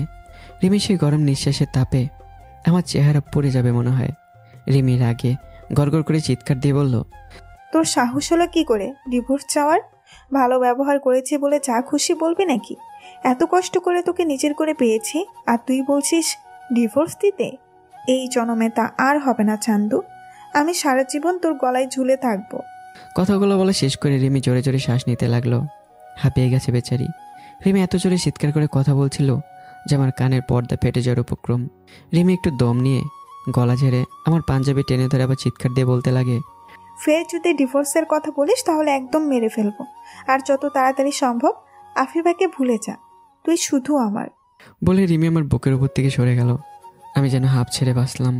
অনেকক্ষণ গলা চেপে ধরতে কাশি চলে এসছে। আমি খক করে কাশতে লাগলাম। রিমি গ্লাসে পানি নিয়ে এসে নিজ হাতে আমাকে খাওয়াতে লাগলো আর আমার মাথায় হাত বুলিয়ে দিতে লাগলো। তবে খেয়াল করলাম রিমির রাগ এখনও কমেনি। সত্যি বলতে ডিভোর্স চাওতে রিমি যে এতটা রেগে যাবে ভাবিনি। আচ্ছা, তাহলে কি রিমি সত্যি সত্যি আমাকে ভালোবাসে? না না, এটা হতে পারে না। রিমি আমাকে ভালোই বাসতে পারে না। নিজেকে নিজে একটু বুঝ দিলাম। এদিকে রিমির চিৎকার চেঁচামেচি শুনে বাড়ির সব লোকজন চলে এসছে। তারা সবাই দরজা ধাক্কাচ্ছে। রিমি একবার আমার দিকে তাকিয়ে দরজার দিকে গিয়ে খুলে দিল। আমি রিমিকে বাধা দিতে চাইলাম, কিন্তু ব্যর্থ। বাবা মা চাচা চাচি সহ প্রায় সব আত্মীয় স্বজন ঘরে প্রবেশ করলো। বাবা রিমির দিকে তাকিয়ে বলল, কি হচ্ছে রিমি? ওভাবে চিৎকার চেঁচামেচি করছিলি কেন? রিমি কিছু না বলে কাঁদতে কাঁদতে বাবাকে জড়িয়ে তুললো। রিমির হুট করে কান্না দেখে সবাই ঘাবড়ে গেল। বাবা তো আরও বেশি। আমার বাবার জান হচ্ছে রিমি। রিমির সামান্য সর্দি জ্বর হলেই বাবা মরিয়া হয়ে যায়। কান্না করলে তো পুরো বাড়ি এক করে ফেলে। বাবা রিমির চোখের পানি মুছে দরপর করে বলল, কি হয়েছে মামুনি? তুই কাঁদছিস কেন? শাহিন তোকে কিছু বলেছে? তোমার ছেলে আমার সাথে খুব খারাপ ব্যবহার করেছে। আমার গায়ে হাত তুলেছে আর বিশ্রী ভাষায় গালিগালাজ করেছে। রিমির কথা শুনে সবাই ভূত দেখার মতো চমকে উঠল আর আমি পড়ে গেলাম বিপাকে। আজ আমি শেষ। বাবা আজ আমার কী হাল করবে তাই শুধু আল্লাহ ভালো জানে। আমি মনে মনে আল্লাহকে স্মরণ করছি। এর মধ্যে বাবা এসে আমার সামনে দাঁড়ালো। আমি কাঁচামুচু হয়ে বাবার দিকে তাকালাম। বাবার ঠাস ঠাস করে চর বসিয়ে দিল আমার গালে। আমি ভেবা চাকা খেয়ে গেলাম। ভাবিনি সবার সমানে বাবা আমাকে চর মারবে। আমি গালে হাত দিয়ে ফেল ফেল করে বাবার দিকে তাকিয়ে রইলাম। আবার যদি আমার মেয়েকে কাঁদিয়েছিস তাহলে মেরে তক্তা বানাবো। পাশ থেকে মাও বাবার সাথে তাল মেলালো। রাগী গলায় বলল, আরো কয়েকটা মারো, তোমার ছেলে খুব বেড়ে গেছে। মার কথা শুনে আহত হলাম। এটা কি আমার নিজের মা পরের মেয়ের জন্য নিজের ছেলেকে মার দিতে বলছে। সব কিছু হয়েছে রিমির জন্য। রিমি যদি বাবাকে এইসব মিথ্যে কথা না বলতো তাহলে বাবার হাতে চড়ও খেতাম না, সবার সামনে অপমানিত হতাম না। আমার সব রাগ গিয়ে রিমির উপর পড়লো। আমি চোখ বাঁকিয়ে রিমির দিকে রাগি লোক নিয়ে তাকালাম। ইচ্ছে করছে শয়তানটাকে কাঁচা চিবিয়ে খাই। এদিকে রিমির দিকে ভেবে তাকিয়ে থাকতে দেখে রিমি মার কাছে এসে বলল, দেখেছো বড় আম্মু, তোমার ছেলে কিভাবে আমাকে দেখছে? তোমরা না আসলে এতক্ষণ আমাকে মেরে ফেলতো। আমি শুধু বলেছিলাম আমি তোর বউ, অমনি আমার গলা টিপে ধরেছে, বলেছে আমি নাকি ওর বোন হই। এখন তুমি বলো, বউকে কেউ বোন বলে? আমি চোখ বড় বড় করে রিমির দিকে তাকালাম। কি দোষী মেয়ে রে বাবা, চোখের ওপর বাটপারি, কি সুন্দর করে আমাকে ফাঁসিয়ে দিল। আমি মুখ কাচুমুচু করে মার দিকে তাকাতেই মা হুঙ্কার দিয়ে বলল, তুই সারা জীবন গাধাই থেকে গেলি, রিমি না এখন তোর বউ হয়। আমি কিছু না বলে অন্যদিকে তাকালাম। অভিমানে বুকটা ভরে এলো। ছোটবেলা থেকে দেখে আসছি আমার মা বাবা সবসময় রিমির পক্ষে। এই বিষয়টা মোটেও আমার ভালো লাগে না। এতক্ষণ সব কিছু স্বাভাবিকই ছিল। বাবার হাতে একটা চোর খেয়ে সব কিছু শান্ত হয়ে গিয়েছিল, কিন্তু বোমা ফাটালো রিমি। মার বুকে মাথা রেখে কাঁদতে কাঁদতে বলল, জানো বড় আম্মু, তোমার ছেলে আমাকে ডিভোর্স দিতে চায়, বলে আমি নাকি খারাপ মেয়ে, আমার সাথে সংসার করবে না। রিমির কথা শুনে মা তো রাগে ফেটে পড়ল। রাগে গজগজ করতে করতেই কষি একটা চল লাগালো আবার আমার গালে। তারপর রাগে দাঁত কিটমিট করে বলল, গাধা কোথাকার, তোর কপাল ভালো, রিমির মতো এত ভালো একটা মেয়েকে জীবন সঙ্গিনী হিসাবে পেয়েছিস। রিমির মতো মেয়েই হয় না, আর তুই কিনা আল্লাহর কাছে শুকরিয়া আদায় করা বাদ দিয়ে ডিভোর্স চাইছিস। আরেকবার এসব অলক্ষণে কথা মুখে আনলে হাড্ডি ভেঙে দিব। তোমরা শুধু হাড্ডি কেন, আমাকে মেরে ফেললেও রিমির সাথে আমি সংসার করব না। আজ হোক আর কাল হোক, ওকে আমি ডিভোর্স দিবই। মা এবার আরও রেগে গেল, আমাকে মারার জন্য আবারও তেড়ে এলো, কিন্তু রাসেল ভাই সামনে এসে আমাকে বাঁচালো। মাঠ থেকে আমাকে ছাড়িয়ে টানতে টানতে বাইরে নিয়ে এলো। তারপর আমার মাথায় চাটা মেরে বলল, মাথা ঠিক আছে তোর? আজকে বিয়ে করে আজকে ডিভোর্স দিতে চাইছিস? তাছাড়া আর কোনো উপায় নেই রাসেল ভাই, আমি মেয়েটার সাথে থাকতে পারবো না। আমার দম বন্ধ হয়ে আসে। প্লিজ আপনি কিছু একটা করেন। আমি এখন আন্দাজে কি করব? দেখ, যা হবার তা হয়ে গেছে। তুই আর এসব নিয়ে সিনক্রেট করিস না। আল্লাহ যা করেন ভালোর জন্যই করেন। অত কিছু আমি বুঝি না, আমি জাস্ট রিমির থেকে মুক্তি চাই। আপনি আমাকে হেল্প করবেন কিনা বলেন। আচ্ছা, আমি দেখছি কি করা যায়। তুই শুধু শুধু মাথা গরম করিস না। আজকের রাতটা পার হতে দে, তারপর কিছু একটা করে তোদের ডিভোর্সের ব্যবস্থা করব। আপনাকে অনেক ধন্যবাদ রাসেল ভাই, আপনি একমাত্র মানুষ যে সবসময় আমার পাশে থাকেন। থাক, আর ধন্যবাদ দিতে হবে না, ভিতরে চল। আর খবরদার রিমির সাথে রাগারাগি করবে না। আমি মাথা নাড়ালাম। রাসেল ভাই আমাকে রুমে নিয়ে এলো। বাবা মা ও আত্মীয় স্বজনকে বুঝিয়ে সুঝিয়ে চলে গেল। যাওয়ার আগে অবশ্য সবাই আমাকে কড়া গলায় শাসিয়ে গেছে। রিমিকে কিছু বললে বা মারলে আমাকে ঘাট ধাক্কা দিয়ে বাড়ি থেকে বের করে দেবে। আমি মুখ ভার করে ছোপার উপর গিয়ে বসলাম। রিমি দরজা লাগিয়ে আমার কাছে এলো। বিছানায় চল। আমি এখানেই ঠিক আছি। চুপচাপ বিছানায় চল, কথা আছে। আমার মাথা গরম করবি না বলে দিলাম। আমি বাধ্য শিশুর মতো রিমির কথা মানলাম। চুপচাপ বিছানায় গিয়ে বসলাম। রিমি আমার সামনে এসে দাঁড়ালো। একটু উঠে দাঁড়াতো। এখন আবার কি হলো? এখন কি ফ্লোরে বসতে হবে নাকি? আরে না, উঠে দাঁড়া, আমি সালাম করব। হুট করে সালাম করবি কেন? বাসর রাতে বরকে সালাম করতে হয়। ডং দেখলে বাঁচি না, দূরে যা তো। এই কুত্তা, একদম গরম দেখাবি না। স্বরের কথা ভুলে গেছিস নাকি? আবার বড় আব্বুকে ডাকবো? বাবার কথা শুনতে আবার চুপসে গেলাম। আর কথা না বাড়িয়ে উঠে দাঁড়ালাম। রিমি উবু হয়ে আমার পা ছুঁয়ে সালাম করলো। আমি রিমিকে ধরে উঠালাম। থাক, সালাম করতে হবে না, এসব আদিক্ষাতা না দেখালেও চলবে। আদিক্ষাতা না, এটা ভালোবাসা। তোর ভালোবাসা তোর কাছে রাখ, আমার লাগবে না। একদিন ঠিকই লাগবে। রিমির কথা শুনে মুখ ঝামটা দিলাম। ওর এসব সস্তা ভালোবাসা নাকি আমার লাগবে? আমার ভালোবাসার মানুষের অভাব আছে নাকি? আমাকে শুধু আবিবা ভালোবাসলে চলবে, আর কারো ভালোবাসা দরকার নেই। আনমনে এসব ভাবতে ভাবতে বিছানায় শুলাম। খুব ক্লান্ত লাগছে, সারাদিন অনেক ধকল গেছে, প্রচণ্ড ঘুম পেয়েছে। আমি চোখ বুজে ঘুমানো ট্রাই করছি, কিন্তু রিমি সেটাও সহ্য হলো না। আমাকে টেনে শোয়া থেকে উঠে বসালো। কি হয়েছে, ঘুমাতেও দিবি না নাকি? আমার উপর রাগ করেছিস? না। চটটা খুব লেগেছে তাই না? কান্না ভেজা গলায় বলল রিমি। আমি রাগের দাঁত কিরমির করেই বললাম, না, খুব মজা পেয়েছি। বাবাকে ডেকে আমাকে আরও কয়েকটা চড় মারতে বল। প্লিজ রাগ করিস না। তুই রেগে থাকলে আমার কিচ্ছু ভালো লাগে না। আসলে ডিভোর্সের কথা বলাতেই মাথা গরম হয়ে গেছিল, তাই বড় আব্বু আর বড় আম্মুকে বলে তোকে মায়ের খাইয়েছি। প্লিজ লক্ষ্মীটি, আমাকে ক্ষমা করে দে। জানিস তো আমি তোকে কত ভালোবাসি। তুই আমার কলিজা। ফালতু কথা রাখতো, আমার ঘুম ধরেছে, আমি ঘুমাবো। কথাটা বলে আমি আবার চিত হয়ে শুয়ে পড়লাম। এবার রিমি আমার বুকের উপর এসে শুয়ে পড়লো। আমি বাধা দিলাম, কিন্তু রিমি আমার শরীর আঁকড়ে ধরলো। তারপর আমার লোমশ বুকে একটা চুমু দিয়ে বলল, আমার জানটার এত রাগ কেন? আসো একটু আদর করে দিই। ইস, আমার বদ শ্বশুরটা চর মেরে গালটা একেবারে লাল করে দিয়েছে। খুব ব্যথা করছে তাই না সোনা? দাঁড়া, আদর দিয়ে ব্যথা কমিয়ে দিচ্ছি। রিমি আমার বুকের উপর সে আমার গালে ঠোঁটে চুমু দিতে লাগলো। আস্তে আস্তে আমার গলার কাছে এসে ঠোঁট থামালো। আমার মাথার চুল আঁকড়ে ধরে গলায় মৃদুভাবে কামড় দিতে লাগলো। তারপর আমার গলা ছেড়ে ঠোঁটের কাছে এসে ঠোঁট নিয়ে গেল। এদিকে আমার অবস্থা নাজেহাল। রিমির প্রতিটা ছোঁয়ায় আমার শরীর বারবার কেঁপে উঠছে। এমন মনে হচ্ছে রিমির ছোঁয়ায় জাদু আছে, যেটা আমাকে ক্রমশই তার কাছে টানছে। তাছাড়া আমি আর কতই নিজেকে আটকাবো? এমন মুহূর্তে নিজেকে আটকানো বড়ই কঠিন ব্যাপার। তবু অনেক কষ্টে নিজেকে আয়ত্তে রাখলাম। রিমি আমার গলা ছেড়ে যখন ঠোঁটে কিস করতে যাবে, আমি কাঁপা কাঁপা হাতে তাকে আটকালাম। রিমি ভুরু কুচকে বিরক্তি নিয়ে আমার দিকে তাকালো। আমি কাঁপা কাঁপা গলায় তাকে বললাম, এখন এসব না করলে নয়। তাহলে কখন করব? বাসরাত তো মানুষের জীবনে একবারই আসে। আচ্ছা, তোর কাছে কি শারীরিক চাহিদা মেটানোই সব কিছু? যদি তাই হয় তাহলে কাপড় খোল, তুই যা বলবি আমি তাই করব। কিন্তু আমার কাছ থেকে বিন্দু পরিমাণ ভালোবাসা পাবি না। এইভাবে বলিস না প্লিজ। আমি তোকে ভালোবাসি, তাই তোকে কাছে পেতে চাইছি। ভালোবাসার মানুষকে তো সবাই কাছে পেতে চায়। কিন্তু আমি চাই না, আর তোকে ভালোবাসি না। প্লিজ আমাকে বিরক্ত করিস না, শান্তি মতো একটু ঘুমোতে দে, আমি খুব ক্লান্ত। ঠিক আছে ঘুমা, আমি আর কিচ্ছু করব না, শুধু তোর বুকে মাথা রেখে শুয়ে থাকবো। না, আমার বুকের উপর থেকে মাথা সরা, এসব ঢঙা আমার ভালো লাগে না। আমি জোর করে রিমিকে আমার বুকের উপর থেকে সরিয়ে নেই। তারপর আমাদের মাঝে কোল প্লেসটা রেখে দিই। এতে রিমি প্রচণ্ড রেগে যায়, দাঁত কিরমির করে বলে, মাঝখানে কুল বালিশ রাখলি কেন? সীমানা দিলাম, এই কোলবালিশ ডিঙিয়ে আমার এদিকে আসবি না। যদি আসিস তাহলে আমি রুম থেকে বেরিয়ে যাব। রিমি আর কিছু বলল না। আমি একটা স্বস্তির নিঃশ্বাস ফেলে ঘুমানোর ট্রাই করলাম। চোখ বন্ধ করতেই পুরোনো দিনের স্মৃতিগুলো চোখের সামনে ভেসে উঠল। জাস্ট ছোট্ট একটা ঘটনা আমার জীবনটাকে পুরোপুরিভাবে পাল্টে দিল। আমার সুখ, শান্তি, হাসি খুশি চেহারা, প্রিয় মানুষটার ভালোবাসা সব কিছু এক নিমিষে হারিয়ে গেল। আমি আর রিমি দুজনেই মা বাবার একমাত্র সন্তান। আমি রিমির থেকে 7 মাসের বড়। জয়েন্ট ফ্যামিলি হওয়াতে ছোটো থেকে আমরা একসাথে বড় হয়েছি। 1 টাকার একটা চকলেট দুজনে ভাগ করে খেতাম। আমাদের সম্পর্ক এতটাই গভীর ছিল, রিমি আর আমি একে অপরকে ছেড়ে এক মুহূর্তই থাকতে পারতাম না। আমি যেখানেই যেতাম রিমি সেখানেই যেত। এমনকি আমি যদি টয়লেটেও যেতাম, রিমি তবু আমার পিছু ছাড়তো না। আমি টয়লেটে বসে আমার কাজ সারতাম, আর রিমি বাইরে দাঁড়িয়ে পাহারা দিত। তাছাড়া আমাদের দুজনের মতের প্রচণ্ড মিল ছিল।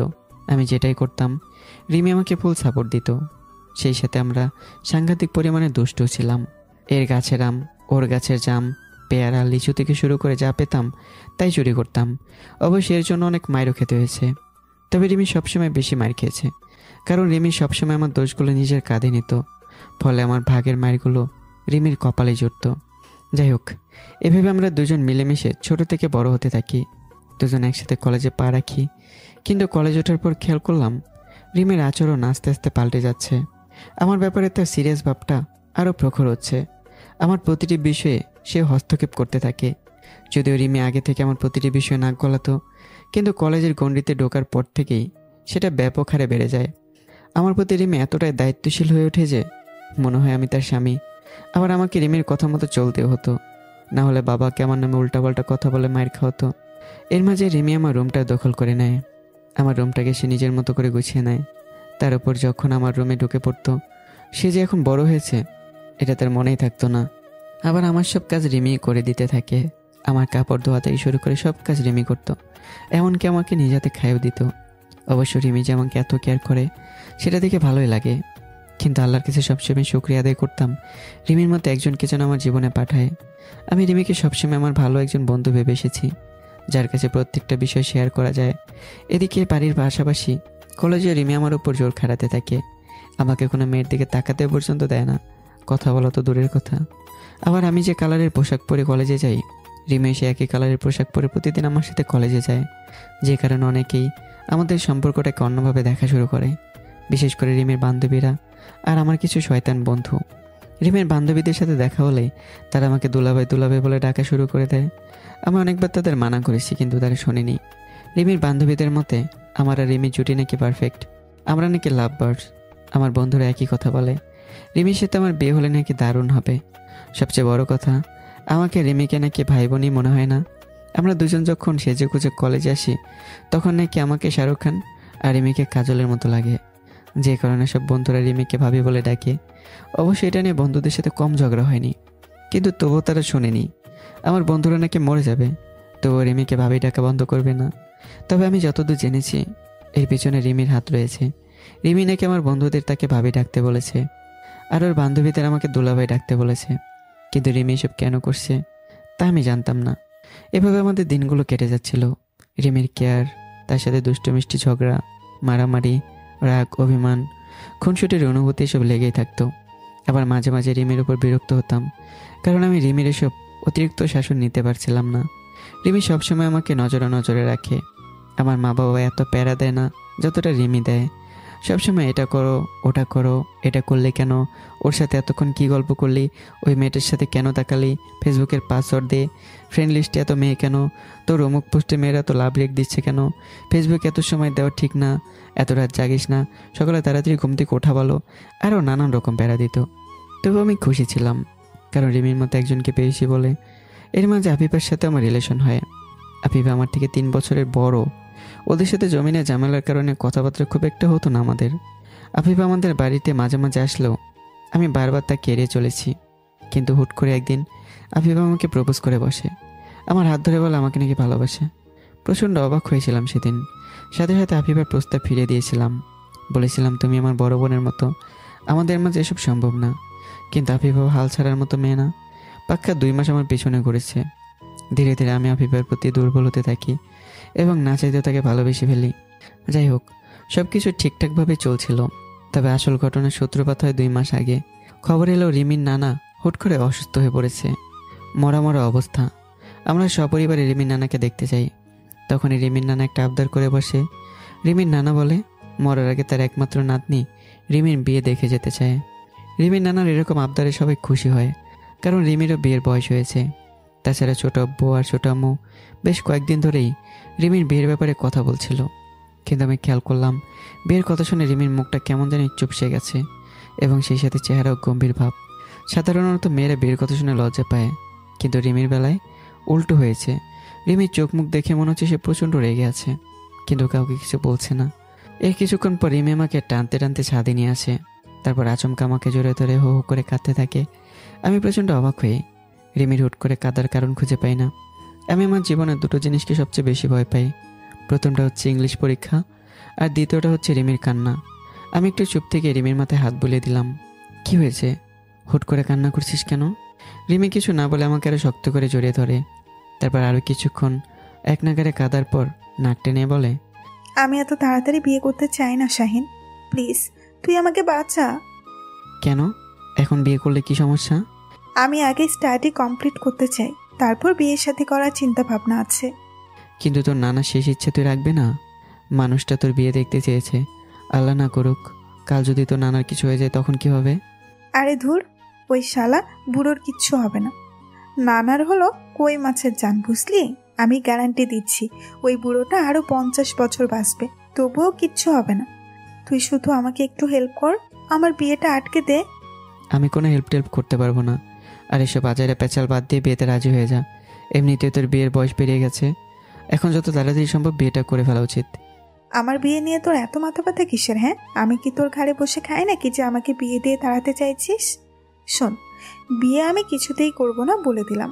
এখন তুই আমাকে হেল্প করবি কিনা বল। আমি এসব ঝামেলার মধ্যে জড়াতে পারবো না, আমাকে মাফ কর।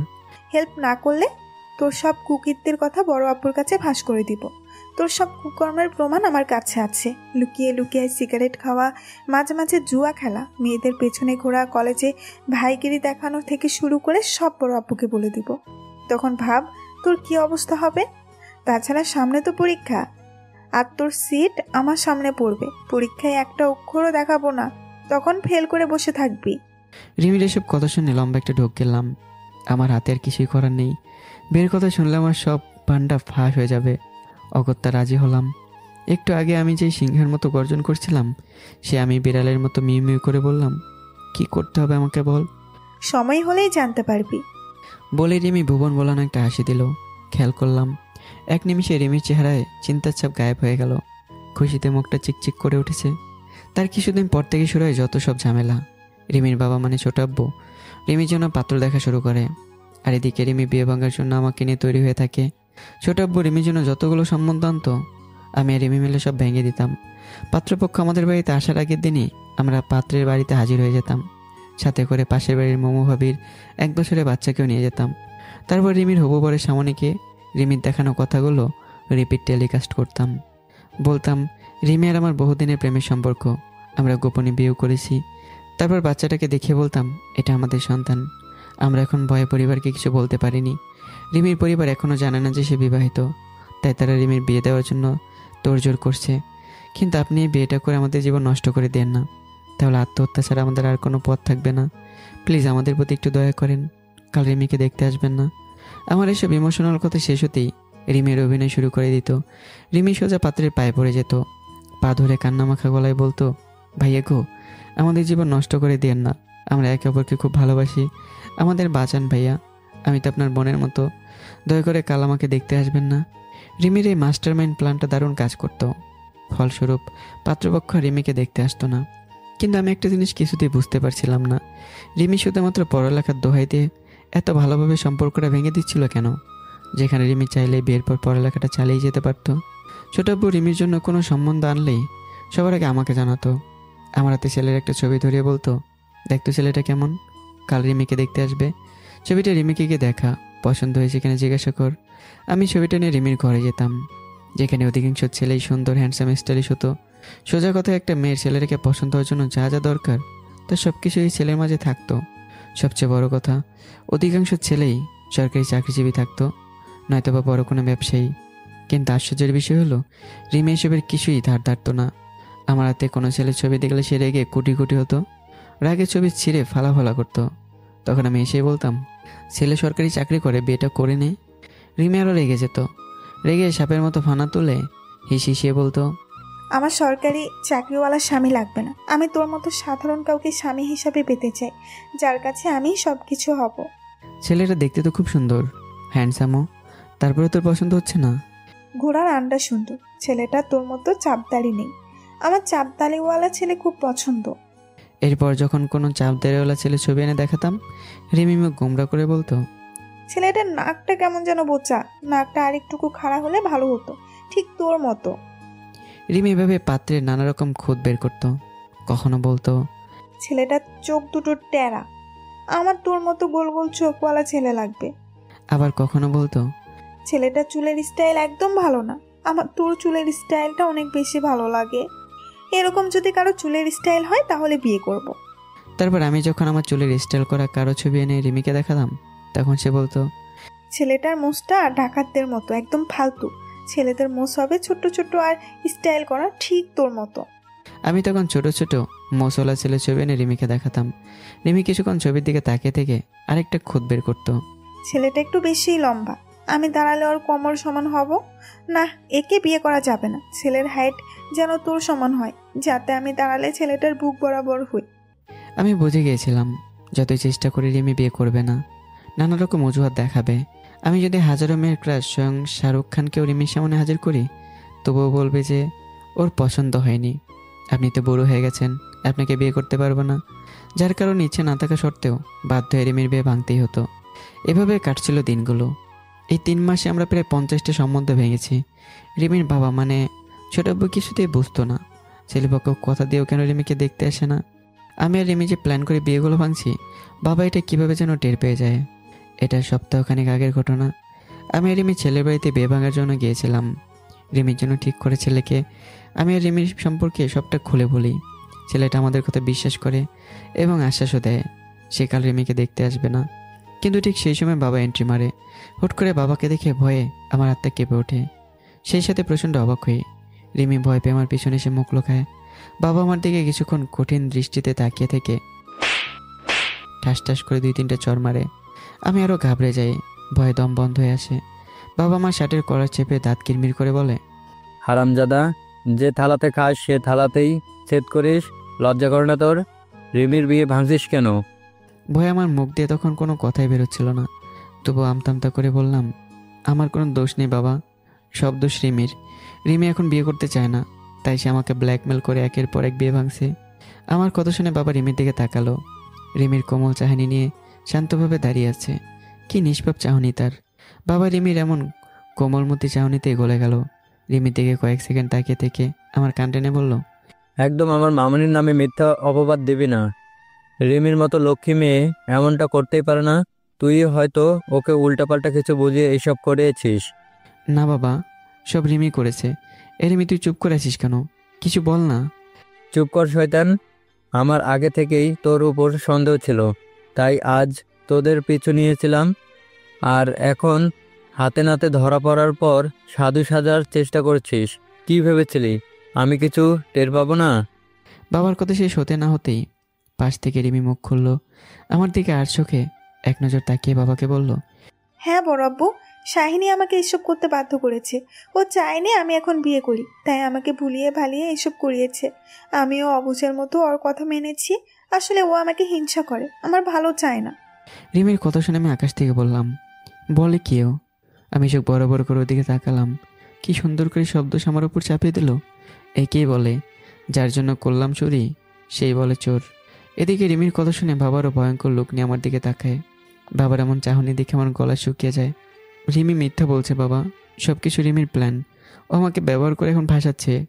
কে কাকে ভাসাচ্ছে সেটা তো দেখতেই পারছি। তুই খালি আজ বাড়িতে চল, তারপর মজা দেখাচ্ছি। বলে বাবা আমাকে টানতে টানতে সেখান থেকে বাড়িতে নিয়ে আসে।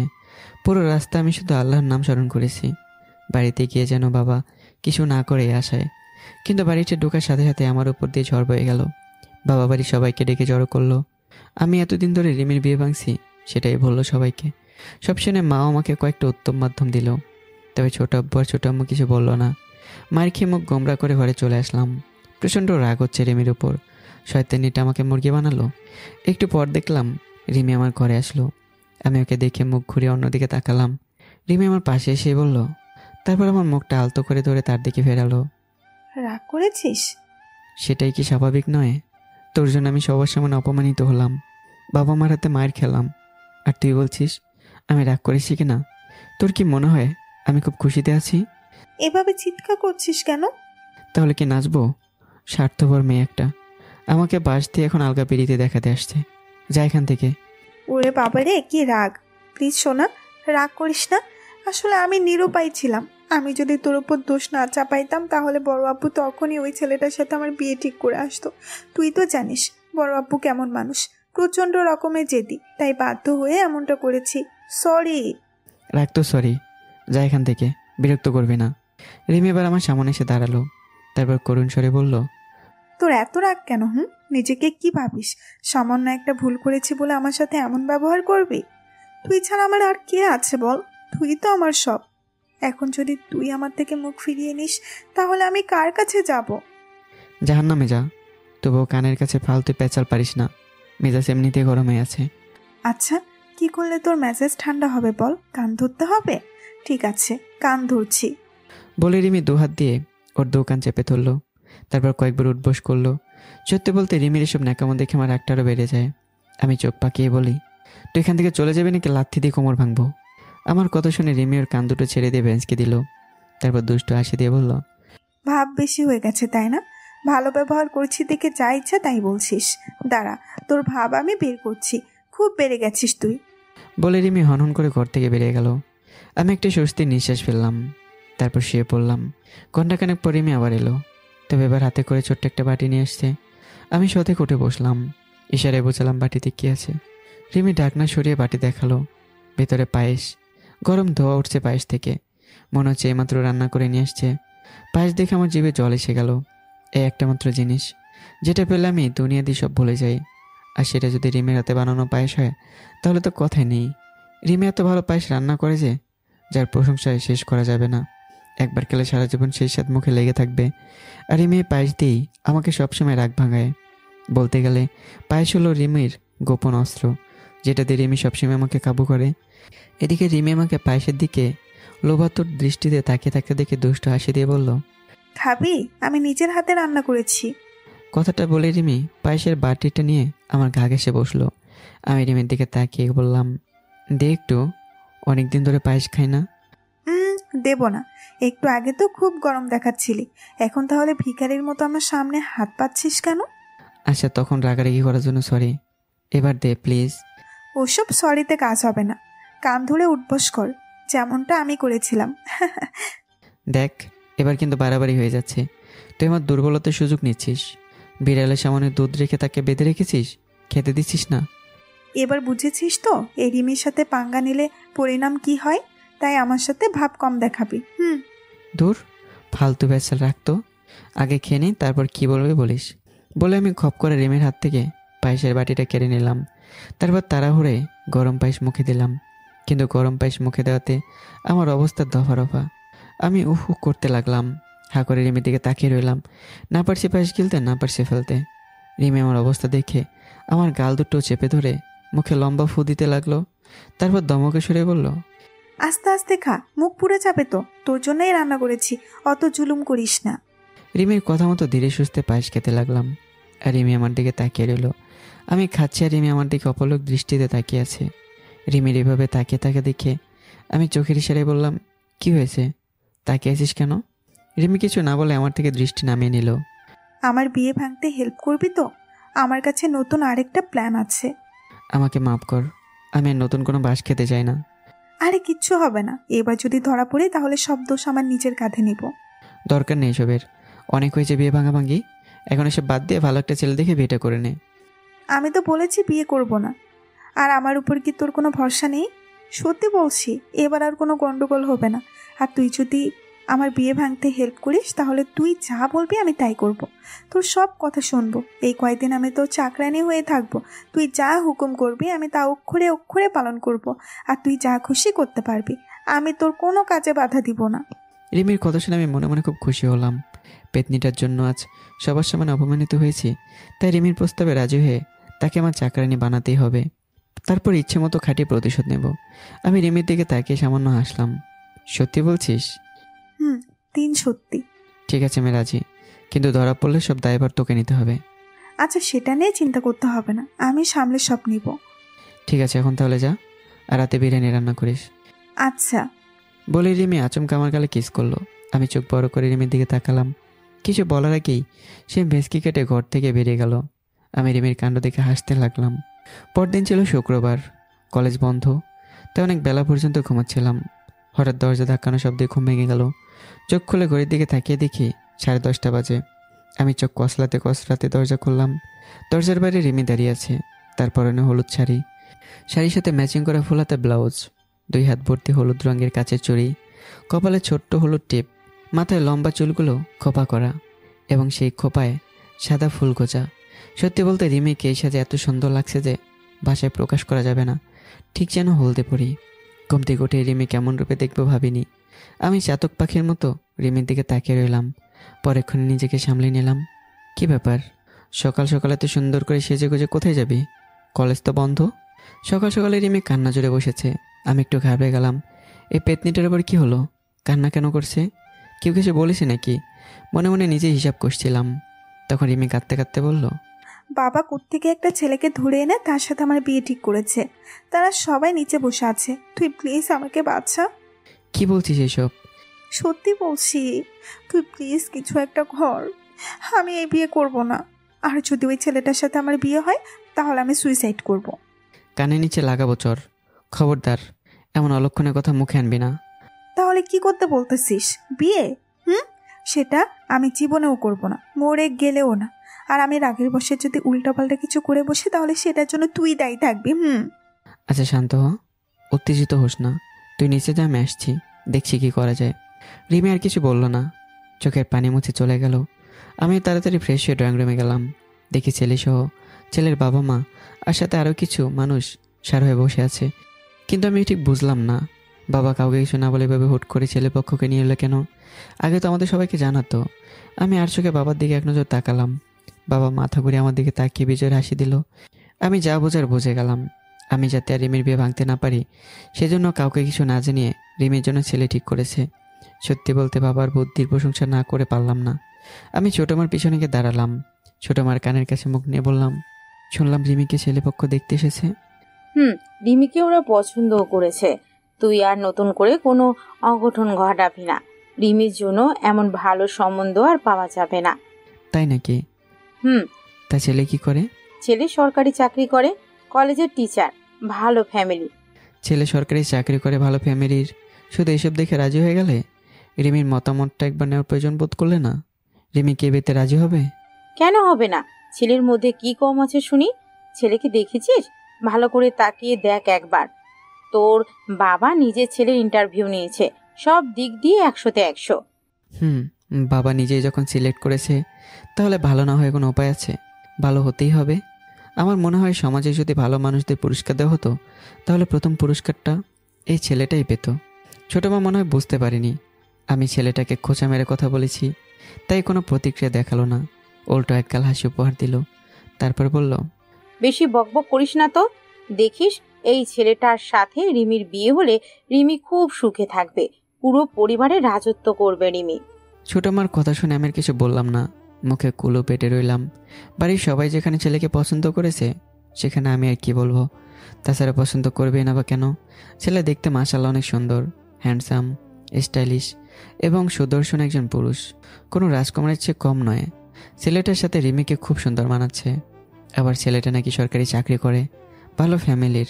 রিমি আসলেই সুখে থাকবে হয়তো। কিন্তু এসব নিয়ে রিমির মাঝে কোনো ভাবান্তরই দেখলাম না। সে মূর্তির মতো ছেলেটার পাশে বসে আছে। সেই যে মাথা নিচু করে বসেছে, আর ওঠার নাম নেই। ছেলেপক্ষ অনেক কষ্টে রিমির চেহারা দেখেছে। যাই হোক, পাত্রপক্ষের সবারই রিমিকে পছন্দ হয়েছে। ছেলের বাবা, ছোট আব্বু আর আমার বাবার সাথে কথা বলে বিয়ের পাকা কথা সেরে ফেললেন। সামনের মঙ্গলবার, মানে আর 5 দিন পরই বিয়ের ডেট ফিক্সড হলো। ছেলেপক্ষের কোনো আবদার নেই, তারা শুধু রিমিকে বউ করে ঘরে তুলতে চায়। রিমিকে সবার খুব পছন্দ হয়েছে, আর পছন্দ হবে না বা কেন? রিমির মতো সুন্দর, রূপবতী, গুণবতী, ভদ্র, লাস্য মেয়ে পাওয়া ভাগ্যের ব্যাপার। তাকে পছন্দ না করে কোনো উপায় আছে? আলাপ আলোচনা শেষ করে রিমির হাতে আংটি পরিয়ে দিল। আংটি পরানোর সময় রিমি বারবার আমার দিকে তাকাচ্ছিল। সাধারণত বিয়ের কথা শুনে বা আংটি পরানোর সময় মেয়েরা লজ্জা পায়, কিন্তু রিমির ক্ষেত্রে হয়েছে উল্টো। রিমি মুখ ভার করে চুপচাপ দাঁড়িয়ে আছে। বর্ষাকালে আকাশে কালো মেঘ জমলে সব কিছু যেমন অন্ধকারে ঢেকে যায়, ঠিক তেমনই রিমির মুখটা অন্ধকারে ঢেকে গেছে। সেই সাথে চোখের কোণে পানির কোণে চিকচিক করছে। মনে হচ্ছে এই বুঝি রিমির চোখ বেয়ে বৃষ্টি নামবে। আর রিমি সে কান্না ভেজা চোখে আমার পানে চেয়ে আছে। একবার ভাবলাম বাবাকে বলে দেই রিমি বিয়ে করবে না, তার এই বিয়েতে মত নেই, কিন্তু বলার সাহসটুকু পেলাম না। কারণ কিছু বললে বাবা আমাকে আস্তে চিবিয়ে খাবে, তারপর আবার ঘাট ধাক্কা দিয়ে বাড়ি থেকে বেরো করে দিতে পারে। তাই চুপ করে থাকাটাই শ্রেয়। রিমিকে আংটি পরানো শেষ হলে রিমি গোমরা মুখে সবাইকে মিষ্টি মুখ করালো। আমাকে মিষ্টি দেওয়ার সময় রিমি ইশারা দিয়ে বোঝালো আমি যেন কিছু একটা করে বিয়েটা ভেঙে দিই, কিন্তু আমি বরাবরের মতোই চুপ রইলাম। একটু পর ছোট আব্বু সবার সাথে আমার পরিচয় করে দিল। আমি সবার সাথে পরিচিত হলাম। রিমির জন্য ঠিক করা ছেলেটার সাথে কিছুক্ষণ খোঁজ গল্প করলাম। ও হ্যাঁ, ছেলেটার নামটাই তো বলা হলো না। ছেলেটার নাম হলো শরীফ চৌধুরী। তার সাথে কথা বলে যতটুকু বুঝলাম, মানুষটা বড্ড ভালো আর সহজ সরল। প্রতিটা কথাই গুছিয়ে এবং মেপে মেপে বলে, মনের মধ্যে কোনো খাদ নেই। ওনার সাথে রিমির বিয়ে হলে রিমি সুখে থাকবে, এতটুকু আশা করাই যায়। এদিকে শরীফের সাথে কথা বলার এক পর্যায়ে বাবা রিমিকে বলল, রিমি মামনি, বসে না থেকে শরীফকে আমাদের বাড়িটা একটু ঘুরিয়ে দেখাও, দুজনে একসাথে একটু সময় কাটাও। বাবার কথা শুনে রিমি শরীফের দিকে আর চোখে একবার তাকালো। তারপর সবাই কবাক করে দিয়ে কিছু না বলে হনহন করে সিঁড়ি দিয়ে উপরে চলে গেল। ভাবলো রিমি লজ্জা পেয়েছে তাই চলে গেছে, কিন্তু আমি ভালো করে জানি রিমি রাগ করে চলে গেছে। তবে বিষয়টা কাউকে বুঝতে দিলাম না। রিমির বদলে আমি শরীফকে আমাদের পুরো বাড়িটা ঘুরিয়ে দেখালাম। ফলে আমাদের সম্পর্কটা আরেকটু গভীর হলো। শরীফ বিয়ের সম্পর্কে টুকটাক কিছু প্রশ্ন করলো, আমি সেসবেরই উত্তর দিলাম। দুপুরে খাওয়া দাওয়ার পর শরীফ ও তার বাবা মা চলে গেল। এর মাঝে রিমি আর নিচে আসেনি, ঘরের দরজা বন্ধ করে বসেছিল। ছোট মা অবশ্য রিমিকে অনেকবার ডেকেছে, কিন্তু সে আসেনি। খাওয়া দাওয়ার পর আমি ঘরে এসে শুয়ে পড়লাম। বিকেলবেলা ফোনের শব্দে ঘুম ভাঙলো। দেখি অমিত ফোন দিয়েছে। আমি বিরক্ত হয়ে ফোনটা রিসিভ করলাম। হ্যাঁ বল। কোথায় তুই? বাড়িতে ঘুমাচ্ছিলাম। কেন? আর আমি, আজ আশিকের জন্মদিন, ভুলে গেছিস? কি বলিস, আজ আশিকের জন্মদিন? তাড়াতাড়ি চলে আয়, এটাই সুযোগ আশিকের পকেট ফাঁকা করার। আজ জমিয়ে পার্টি হবে। আচ্ছা, তোর ওয়েট করে আমি আসছি বলে তাড়াতাড়ি রেডি হয়ে বন্ধুদের সাথে দেখা করতে গেলাম। বন্ধুরা আশিকের জন্মদিন উপলক্ষে ছোটোখাটো একটা পার্টির আয়োজন করেছে। রাতে বন্ধুদের সাথে আড্ডা দিয়ে বাড়ি ফেললাম। ঘরে ঢুকতে আমার চোখ কপাল উঠে গেল। আমার ঘরের সব জিনিসপত্র এলোমেলো, ফ্লোরে অনেক জিনিস ভেঙে পড়ে আছে। সামনে তাকা দিয়ে দেখি রিমি মাথা নিচু করে বসে আছে। বুঝতে বাকি রইল না আমার ঘরের এমন অবস্থা রিমি করেছে। আমি রিমির দিকে এগিয়ে গেলাম। রিমি হাত দুটো মুষ্টিবদ্ধ করে বসে আছে। আমি ওকে ধমক দিয়ে বললাম, ঘরটা কেমন বসতে বানিয়ে রেখেছিস কেন? কি হয়েছে তোর? পাগল টাগল হয়ে গেছিস নাকি? আমার কথা শুনে রিমি চোখ মুখ লাল করে আমার দিকে তাকালো। আমি রিমির এমন চাহনি দিকে ভয় পেয়ে গেলাম। সচরাচর রিমি কখনো তো রেগে থাকে না, আজ তাহলে কি হলো? আমি কিছু বলার আগেই রিমি লাফ দিয়ে উঠে আমার কলার চেপে ধরলো। তারপর আমাকে ধাক্কা দিয়ে বিছানার উপর ফেলে দিয়ে আমার বুকের উপর চড়ে বসলো। কি করছিস রিমি? আমার বুকের উপর থেকে সর, কে দেখে ফেললে খারাপ ভাববে। ভাবলে ভাবুক, তুই আমার যেটা করেছিস সেটা খারাপ না বুঝি? কি করেছি আমি? কি করেছিস সেটা কি এখনো বলে দিতে হবে? কথাটা বলে রিমি আগুন চোখে আমার দিকে তাকালো। মনে হচ্ছে রিমির কাজল করা চোখ দিয়ে আগুন বের হবে, আর সে আগুন দিয়ে আমাকে পুড়িয়ে মারবে। আমি এবার আরেকটু ভয় পেয়ে গেলাম, তবুও মনে সাহস জোগালাম। না বললে বুঝবো কিভাবে? আমার কথা শুনে রিমি আরও তেতে উঠলো। সে আগের থেকে ভয়ঙ্কর দৃষ্টিতে আমার দিকে তাকালো। তারপর আচমকা আমার চুল টেনে ধরে বলল, তোর সাথে আমার কি কথা হয়েছিল মনে নেই? তুই না গতকাল বললি আমার বিয়ে ভাঙবি, তাহলে বিয়ে ভাঙা বাদ দিয়ে বন্ধুদের সাথে পার্টি করে বেড়াচ্ছিস কেন? আরে বিয়ে না ভাঙার কারণ আছে। কি কারণ? আগে আমার বুকের উপর থেকে সর, তারপর বলছি। রিমি আমার বুকের উপর থেকে নেমে গেল। আমি শোয়া থেকে উঠে বসলাম। রিমি চোখ দুটো সরু করে আমার কথা শোনার জন্য অধীর আগ্রহে চেয়ে আছে। আমি একটু থেমে গলা কাশি দিয়ে বললাম, শরীফ ছেলেটা অনেক ভালো, তোদের দুজনের জুটি পারফেক্ট হবে। তাছাড়া আমারও শরীফকে খুব পছন্দ হয়েছে। আমি শরীফের ব্যাপারে সব খোঁজখবরও নিয়েছি। ওর ব্যাকগ্রাউন্ড একদম দুধের মতো সাদা আর সহজ সরল ছেলে। বিয়ের পর শরীফকে নাকি দড়ি দিয়ে ঘোরাতে পারবি। তুই যেমনটা বলবি সে তেমনটাই করবে, এটা আমি গ্যারান্টি দিয়ে বলতে পারি। আর সবচেয়ে বড় কথা, শরীফের সাথে তোর বিয়ে হলে তুই অনেক সুখী হবি। তুই কি করে বুঝলি আমি সুখী হব? তুই জ্যোতিষী নাকি? আর এই সামান্য বিষয় বোঝার জন্য জ্যোতিষ হওয়া লাগে না। শরীফ ভালো ফ্যামিলি, দেখতে সুন্দর, স্মার্ট, সরকারি চাকরি করে, ভালো বেতন পায়। আর কি চাই? ভবিষ্যতে যা চাইবি তাই পাবি। রানীর হালে জীবন কাটবে তোর। আমার রানী হওয়ার দরকার নেই। তাছাড়া আমি কি একবারও বলেছি আমার সরকারি চাকরিওয়ালা ছেলে লাগবে? বলিসনি, কিন্তু এখন তো সব মেয়ে এমন ছেলে চায়। সব মেয়ে চাইলেও আমি চাই না। আমার সোজা কথা, আমি এই বিয়ে করব না। তাহলে কি সারা জীবন তোকে ঘরে বসিয়ে রাখবো নাকি? তাতে তোর কি? তুই আমাকে কামাই করে খাওয়াস নাকি? আমি না খাওয়ালে ছোট আব্বু তো খাওয়ায়।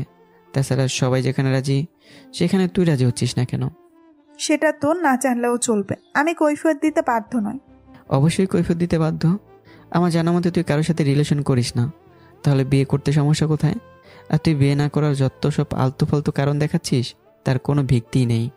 আমি তো বললাম তোর জানা লাগবে না। তাছাড়া তুই আমার বিয়ে দেওয়ার জন্য উঠে পড়ে লেগেছিস কেন? এমন তো কথা ছিল না। কথা ছিল তুই আমার বিয়ে ভাঙবি, কিন্তু সেটা না করে জোর করে আমার বিয়ে দিতে চাইছিস। হ্যাঁ চাইছি, কারণ তোর বয়স হয়েছে। এভাবে আর কতদিন চলবে? কিছুদিন পর তো বুড়ি হয়ে যাবি, তখন কে তোকে বিয়ে করবে? সেটা আমি বুঝে নিব। তোর আমার বিয়ে নিয়ে মাথা না ঘামালেও চলবে। আমি মাথা না ঘামালে কে ঘামাবে? এমনভাবে বলছিস যেন আমি তোর কেউই না। না, তুই আমার কেউ না, তাই খবরদার আমার বিয়ে নিয়ে বাড়াবাড়ি করবি না। আমি কাকে বিয়ে করব আর কাকে করব না সেটা আমার ব্যক্তিগত বিষয়, তুই বলার কে? এই পেতনি, গলা নামিয়ে কথা বল। ভালোভাবে কথা বলছি দেখে চাইছে তাই বলবি নাকি? গরমে একটু কম দেখা, না হলে মেরে চামড়া তুলে নেব। আর একটা কথা কানে ভালো করে ঢুকিয়ে নে, শরীফকেই তোকে বিয়ে করতে হবে। আমি বলেছি তো বিয়ে করব না। তবুও যদি জোর করে আমার বিয়ে দিতে চাস তাহলে বিয়ের রাতেই আমি গলায় দড়ি দিব। রিমির কথা শুনে ঠাস করে একটা চর মারলাম। রাগটাকে আর কন্ট্রোলই করতে পারলাম না। অনেকক্ষণ ধরে তাতে দাঁত চেপে আজে বাজে কথাগুলো হজম করেছি, কিন্তু আর না। একটা মোক্ষম জবাব দেওয়া উচিত ছিল, তাই চর মেরেছি। এদিকে চর খেয়ে রিমি গালে হাত দিয়ে দাঁড়িয়ে আছে। কয়েক সেকেন্ডের ব্যবধানে চোখের কোণায় পানি চলে এসছে। এই বুঝি কান্না করে দেবে। অবশ্য কান্না করেরই কথা, কারণ চরটা খুব জোরে মেরেছি। রিমি ভালোই ব্যথা পেয়েছে মনে হয়। আমার একটু খারাপ লাগলো। আমি সরি বলতে যাব, তার আগে রিমি ফুপিয়ে ফুপিয়ে কাঁদতে লাগলো। আমি আর কিছু বললাম না। রিমি মিনিট দুয়েক এক নাগারে কাদার পর নাক টেনে বলল, তুই আমাকে চর মারলি? বেশ করেছি, তোকে না বলেছি আত্মহত্যার কথা মুখে আনবি না? তবু আবার পরে শব্দটা উচ্চারণ করিস, আবার অভদ্রের মতো কথায় কথায় আমার সাথে তর্ক করিস। তাই বলে গায়ে হাত তুলবি? তাছাড়া কোনো উপায় ছিল না। তুই খুব গরম দেখাচ্ছিলি, তাই মেরে ঠান্ডা করেছি। বুঝতে পেরেছি আমি তোদের কাছে এখন বোঝা হয়ে গেছি, তাই জোর করে মেরে ধরে আমার বিয়ে দিতেই বাড়ি থেকে তাড়াতে চাইছিস। কিন্তু একটা কথা কান খুলে শুনে রাখ, এই বাড়ি ছেড়ে আমি কোথাও যাব না। আমিও দেখব তোরা কিভাবে আমার বিয়ে দিস। এক নাগারে কথাগুলো বলেই রিমি ঝড়ের বেগে আমার ঘর থেকে বেরিয়ে গেল। আর আমি রিমির কথাগুলো শুনে মনে মনে হাসতে লাগলাম। পাগলি মেয়ে একটা, কখন কি বলে ঠিক নেই। পরদিন সকাল থেকেই রিমির বিয়ে নিয়ে তোড়জোড় শুরু হয়ে গেল, একদম রাজকীয়ভাবে। পরিবারের একমাত্র মেয়ের বিয়ে বলে কথা, বিয়েতে বিন্দু পরিমাণ ঘাটতি রাখা যাবে না। তাছাড়া রিমির বিয়ে নিয়ে আমাদের সবারই আলাদা করে কিছু না কিছু ইচ্ছে রয়েছে। আমি চাই বিয়েতে সবার ইচ্ছে পূরণ হোক, সেজন্য আমাদের সব আত্মীয় স্বজনদের দাওয়াতও দিয়েছে। এবং রিমির বিয়ের খবর পেয়ে তারা সবাই চলে এসছে। সন্ধ্যা হতে না হতেই পুরো বাড়িতে আত্মীয় স্বজন দিয়ে ভর্তি। কিন্তু খালামণি আর আপিপা আসেনি, কারণ ওদের সাথে আমাদের জমি নিয়ে ঝামেলা চলছে। মা তো খালামণিকে সহ্য করতে পারে না, অথচ তারা একই মায়ের পেটের বোন। তবে আমি ভেবেছিলাম খালামণি না আসলেও আপিপা আসবে, কিন্তু খালামণি আপিপাকেও আসতে দেয়নি। যাই হোক, আত্মীয় স্বজনদের পাশাপাশি এখানকার সবাইকে দাওয়াত করা হয়েছে, একজনকে বাদ রাখিনি। আমি আর আমার সব বন্ধুরা মিলে বেশ সব কাজ দেখাশোনা করছি। ছোট বউ বেশ সব দায়িত্ব আমার উপরে দিয়েছে এবং আমি সেটা যথাযথভাবে পালন করছি। দেখতে দেখতে 5 দিন কেটে গেল। আজ রিমির বিয়ে, পুরো বাড়ি আনন্দে মেতে উঠেছে। সবাই বিয়েতে নাচ গান করছে, গায়ে হলুদ থেকে শুরু করে বিয়ের সব কাজ কোনো ঝামেলা ছাড়াই সম্পূর্ণ হয়েছে। যারা যারা বিয়েতে এসেছে তারা সবাই প্রশংসায় পঞ্চমুখ। এমন দমদম করে বিয়ে নাকি কেউ আগে কখনো দেখেনি। আমি সবার প্রশংসা শুনে মনে মনে খুব খুশি হলাম। কিন্তু দুঃখের বিষয় হলো, এই কয়েকদিন রিমির সাথে আমার কোনো কথাই হয়নি। রিমি সারাদিন ঘরের দরজা বন্ধ করে থাকতো। আসলে রিমি এখন আমার উপর রেগে আছে, তাই আমার সাথে কথা বলে না। আর আমি বিয়ে নিয়ে ব্যস্ত থাকে রিমির সাথে কথাই বলতে পারিনি। রাতে আমি আমার বন্ধুরা মিলে বিয়েবাড়ির সব কিছু দেখাশোনা করছি। হাতে এখন অনেক কাজ। একটু পর বরযাত্রী চলে আসবে। এমন সময় দেখলাম মা আমার কাছে আসলো। তারপর হন্তদন্ত হয়ে বলল, শাহিন, তুই এখানে বসে আছিস আর আমি তোকে সারা বাড়ি খুঁজে মরছি। কেন, কি হয়েছে? তখন মা যা বললো তা শুনে আমি অবাক না হয়ে পারলাম না। রিমি বলছে ও নাকি বিয়ের পিঁড়িতে বসবে না। কেন, ওর আবার কি হলো? ফের নাটক শুরু করেছে নাকি? নাটক না, তোর ওপর রাগ করেছে। তুই নাকি রিমির সাথে কথা বলিস না, ওকে এড়িয়ে চলিস। আমি কখনো কি এড়িয়ে চললাম? উল্টো রিমি আমাকে এড়িয়ে চলে, ঠিকমতো কথা বলে না। একদিন সারাদিন ঘরের দরজা বন্ধ করেছিল, তাহলে কিভাবে কথা বলবে? হ্যাঁ, আচ্ছা বাদ দে ওসব কথা, যা গিয়ে রিমির রাগ ভাঙা। তোর ওপর রাগ করে বসে আছে, তুই না গেলে নাকি বিয়ের পিঁড়িতে বসবে না। আচ্ছা যাচ্ছি। মার সাথে উপরে উপরে রাগ দেখালো, মনে মনে ভীষণ খুশি হয়েছি। যাক, অবশেষে রিমি আমাকে ডেকেছে। আমি তো ভেবেছিলাম রাগ করে আমার সাথে আর কথাই বলবে না। পাগলিটা বোঝে না যে আমি ওকে কত ভালোবাসি। ছোটবেলা থেকে একসাথে হেসে খেলে বড় হয়েছি। আর আজ রিমির বিয়ে, আমাদের ছেড়ে চলে যাবে। কষ্ট দুঃখ হচ্ছে, কিন্তু প্রকাশ করছি না, তাহলে রিমি আরও ভেঙে পড়বে। যাই হোক, এসব কথা রেখে তাড়াতাড়ি রিমির সাথে দেখা করার জন্য ওর ঘরের সামনে গেলাম। দরজার কাছে গিয়ে ভেতরে উকি মেরে দেখি রিমিকে ওর বান্ধবীরা সাজাতে ব্যস্ত। আমি দরজায় টোকা দিয়ে সবার উদ্দেশ্যে বললাম, ভেতরে আসতে পারি? আমার কথা শুনে সবাই আমার দিকে তাকালো। রিমির বান্ধবী সাফা মিষ্টি এসে বলল, আরে দুলাভাই, আপনি এতক্ষণে এলেন? রিমি সে কখন থেকে আপনার জন্য ওয়েট করেছে। সাফার মুখে দুলাভাই ডাক শুনে কিঞ্চিত পরিমাণ অবাক হলাম। এই মেয়ে তো আগে আমাকে ভাইয়া বলে ডাকতো, এখন তাহলে দুলাভাই ডাকছে কেন? ভাবলাম হয়তো মজা করে ডাকছে। পরক্ষণে সাফা আবার বলল, দুলাভাই, দাঁড়িয়ে আছেন কেন? রিমির পাশে বসেন না। আমি বিষয়টাকে খুব একটা পাত্তা দিলাম না, কারণ রিমির অধিকাংশ ফ্রেন্ড আমাকে দুলাভাই বলেই ডাকে। আমি এসব ভাবাভাবি বাদ দিয়ে ঘরের ভেতর প্রবেশ করলাম। রিমিকে সাজানো শেষ হয়নি? আর একটু বাকি আছে দুলাভাই, আপনি একটু দেখেন তো রিমিকে সুন্দর দেখাচ্ছে কিনা। তোমরা যতই সাজাও, এই পেতনিকে সুন্দর দেখাবে না বলে আমি রিমির সামনে হাঁটু মুড়ে বসলাম। রিমির দিকে ভালোভাবে তাকাতে যেন টাসকি খেলাম। লাল বেনারসি শাড়ি আর দামি অলংকার দিয়ে রিমির পুরো শরীর ঢাকা। সত্যি বলতে কন্যা সেজে রিমিকে দেখতে এত সুন্দর লাগছে যে বলে বোঝানো যাবে না। আমি হাঁ করে কেবল রিমির দিকে তাকিয়ে রইলাম, কোনোভাবে চোখ ফেরাতে পারছি না। কিন্তু তারপরে কোথায় যেন একটা খুদ রয়ে গেছে। ভালোভাবে খেয়াল করতেই দেখলাম রিমির কপালে টিপ নেই। আর রিমির কপালে টিপ না থাকা মানে সে অসম্পূর্ণ। আমি টিপের পাতা থেকে ছোট্ট একটা কালো টিপ নিয়ে রিমির জোড়া ভুঁড়ের মাঝে বসিয়ে দিলাম। তারপর সবার উদ্দেশ্যে বললাম, এখন রিমিকে আরও বেশি সুন্দর লাগছে, তাই না? হ্যাঁ দুলাভাই, রিমিকে এখন আরো বেশি সুন্দর লাগছে। জানি, কিন্তু তোমরা সবাই আমাকে দুলাভাই বলে ডাকছো কেন? কারণ একটু পর আপনি আমাদের দুলাভাই হবেন। বোকার দল, একটু পর আমি নই, রিমির স্বামী তোমাদের দুলাভাই হবে। কথাটা বলে আমি একটু আয়না নিয়ে রিমির মুখের সামনে ধরলাম। তারপর বললাম, এই পেতনি দেখ একবার, তোকে কত সুন্দর দেখাচ্ছে। আমি 100% নিশ্চিত দুলাভাই বাসর করে তোকে দেখে জ্ঞান হারাবে। কিন্তু রিমি আয়নার দিকে না তাকিয়ে মাথা নিচু করে রইল। আমি রিমির থুতনিতে হাত দিয়ে মুখটা উঁচু করে ধরতে স্পষ্ট দেখলাম ও চোখের কোণে পানি চিকচিক করছে। এই বুঝি খেতে দেবে এমন একটা ভাব। মুখটা একদম পেঁচির মতো করে রেখেছে। তাছাড়া আমি আরও একটা জিনিস খেয়াল করলাম, আজ রিমিকে একবারে পেতনি বলার পর একটুও রাগ করলো না। অথচ অন্য কোনো দিন ওকে পেতনি বললে সারা বাড়ি মাথায় তুলতো, কারণ রিমি দেখতে অনেক সুন্দর। ওকে পেতনি বললে রেগে অগ্নিশর্মা হয়ে আমাকে মারতো। তাই আজ ইচ্ছে করে রিমিকে পেতনি বলেছি, যাতে আমার সাথে ঝগড়ার মারামারি করে। বিয়ের পরে তো আর মারামারি করতে পারবো না, কিন্তু রিমি যে কান্না করবে সেটা ভাবিনি। আমি অবাক করে রিমিকে বললাম, কি ব্যাপার, তোর চোখে পানি কেন? আমার কথা শুনে রিমি তড়িঘড়ি করে চোখের পানি মুছলো। তারপর ওর সব বান্ধবীদের বলল, তোরা সবাই একটু বাইরে যা, শাহিনের সাথে আমার জরুরি কথা আছে। রিমির কথা মতো সব বান্ধবীরা বাইরে চলে গেল। তারা বাইরে যেতেই রিমি আমাকে ফ্লোর থেকে টেনে তুলোর পাশে বসালো। তারপর আমার দিকে এক দৃষ্টিতে তাকিয়ে থেকে বলল, আজ তো আমার বিয়ে, তুই খুশি হয়েছিস তো? কি বলিস? তোর বিয়ে আর আমি খুশি হব না তা আবার হয় নাকি? ও আচ্ছা, আমার বিয়ে হয়ে গেলে তুই কষ্ট পাবি না? রিমির কথা শুনে চুপ হয়ে গেলাম। ঠিক এই ভয়টাই পাচ্ছিলাম। আমি জানতাম রিমি এমন কিছু একটা বলবে, কিন্তু রিমিকে কোনোভাবে বুঝতে দেওয়া যাবে না যে কষ্টে আমার বুকটা ফেটে যাচ্ছে। বিয়ের পর রিমি যখন পরের ঘরে চলে যাবে, তখন ওকে খুব মিস করব। ওর সাথে কাটানো প্রতিটা মুহূর্ত আমাকে কষ্ট দেবে। কিন্তু আমি এসবের কিছুই রিমিকে বললাম না। বললে হয়তো রিমি কান্না করে দেবে, আর আমি চাই না আজ কেমন দিনে সে কান্না করুক। সেজন্য হাসি মুখে আমাদের থেকে বিদায় নেয়। আমি কষ্টগুলো নিজের মাঝে চেপে রেখে বললাম, কষ্ট পাবো কোন দুঃখে, বরং তুই চলে গেলে তো খুশি হব। আমাকে মিস করবি না? না, একটুও না? চুল পরিমাণও মিস করব না। বলে আমি দাঁত কেলে মিশে হাসি দিলাম। তখন রিমির চুপসানো মুখটা আরও চুপসে গেল। তবুও সে আসার চেষ্টা করলো। আমার বিয়ে হলে কার হাতে খাবার খাবি? আগে তো তুই মাঝে মাঝে খাইয়ে দিতি, এখন না হয় আমার বউ খাইয়ে দেবে। বউ খাইয়ে দিবে মানে? ভাবছি তোর বিয়ের পরেই আমার বিয়েটাও সেরে ফেলবো। একা একা আর ভালো লাগে না। মজা করিস না তো, ভালো লাগছে না। মজা করবো কেন, সত্যি বলছি। আচ্ছা একটা কথা বলতো, আমি তোর জন্য যা করি তোর বউ কি করতে পারবে?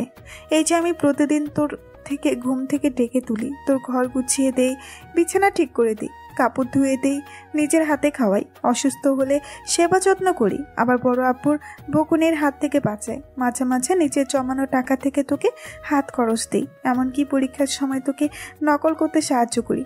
তোর কি মনে হয় এসব কাজ তোর বইয়ের দ্বারা সম্ভব? এক নিঃশেষে কথাগুলো বলে শেষ করলো। রিমির কথা শুনে মেহা হয়ে তাকিয়ে রইলাম। কয়েক সেকেন্ড এভাবে তাকিয়ে থেকে বুক ফুলিয়ে বললাম, তোর দ্বারা সম্ভব হলে আমার বইয়ের দ্বারাও সম্ভব হবে, বরং তোর সে আমার বউ আরও বেশি এসব কাজ করতে পারবে। ঘোড়ার আন্ডা পারবে। শোন, আমি তোর জন্য যেসব করি অন্য কোনো মেয়ে সারা জীবন তপস্যা করেও তার ছিটে ফোটাও করতে পারবে না। আজব তো, তাহলে কি সারা জীবন তোকে আমার কাজ করার জন্য রেখে দেবো নাকি? রেখে দে না, তোকে ছাড়া আমি অন্য কারো কাছে থাকতে পারবো না। কিছু বললি? না কিছু না। ও তোকে খুব মিস করবো রে। বলে রিমি আচমকা আমাকে জড়িয়ে ধরে হামাও করে কাঁদতে লাগলো। আমি ভেবাচাকা খেয়ে গেলাম। রিমি যেমন করবে আমার ধারণার বাইরে ছিল। এদিকে কেঁদে কেঁদে রিমি আমার বুক ভাসিয়ে ফেলেছে। আমি রিমিকে আমার থেকে ছাড়িয়ে চোখের পানি মুছে দিলাম। তারপর ধমক দিলাম, খাচ্ছিস কেন? আমি তোর মতো পাশার না যে কাঁদবো না, তোদের ছেড়ে যেতে আমার খুব কষ্ট হচ্ছে। বোকা কোথাকার, এজন্য কাঁদতে হবে? তুই কি একেবারে চলে যাচ্ছিস নাকি? আবার আসবি তো? রিমি তারপরও কান্না থামালো না। সে এক নাগারে কান্না জড়িয়ে দিয়েছে। মনে হচ্ছে বিয়ে হওয়ার আগে সে বিধবা হয়ে গেছে। এভাবে কাঁদলে তোর মুখে সব মেকআপ ধুয়ে যাবে তো, তখন দুলাভাই তোর মতো পেতনিকে চিনতেই পারবে না। কুত্তা, তুই চুপ করবি? আমাকে রাগাবি না বলে দিলাম, শান্তিতে একটু কাঁদতে দে, আমার বুকে অনেক কষ্ট জমা হয়ে আছে।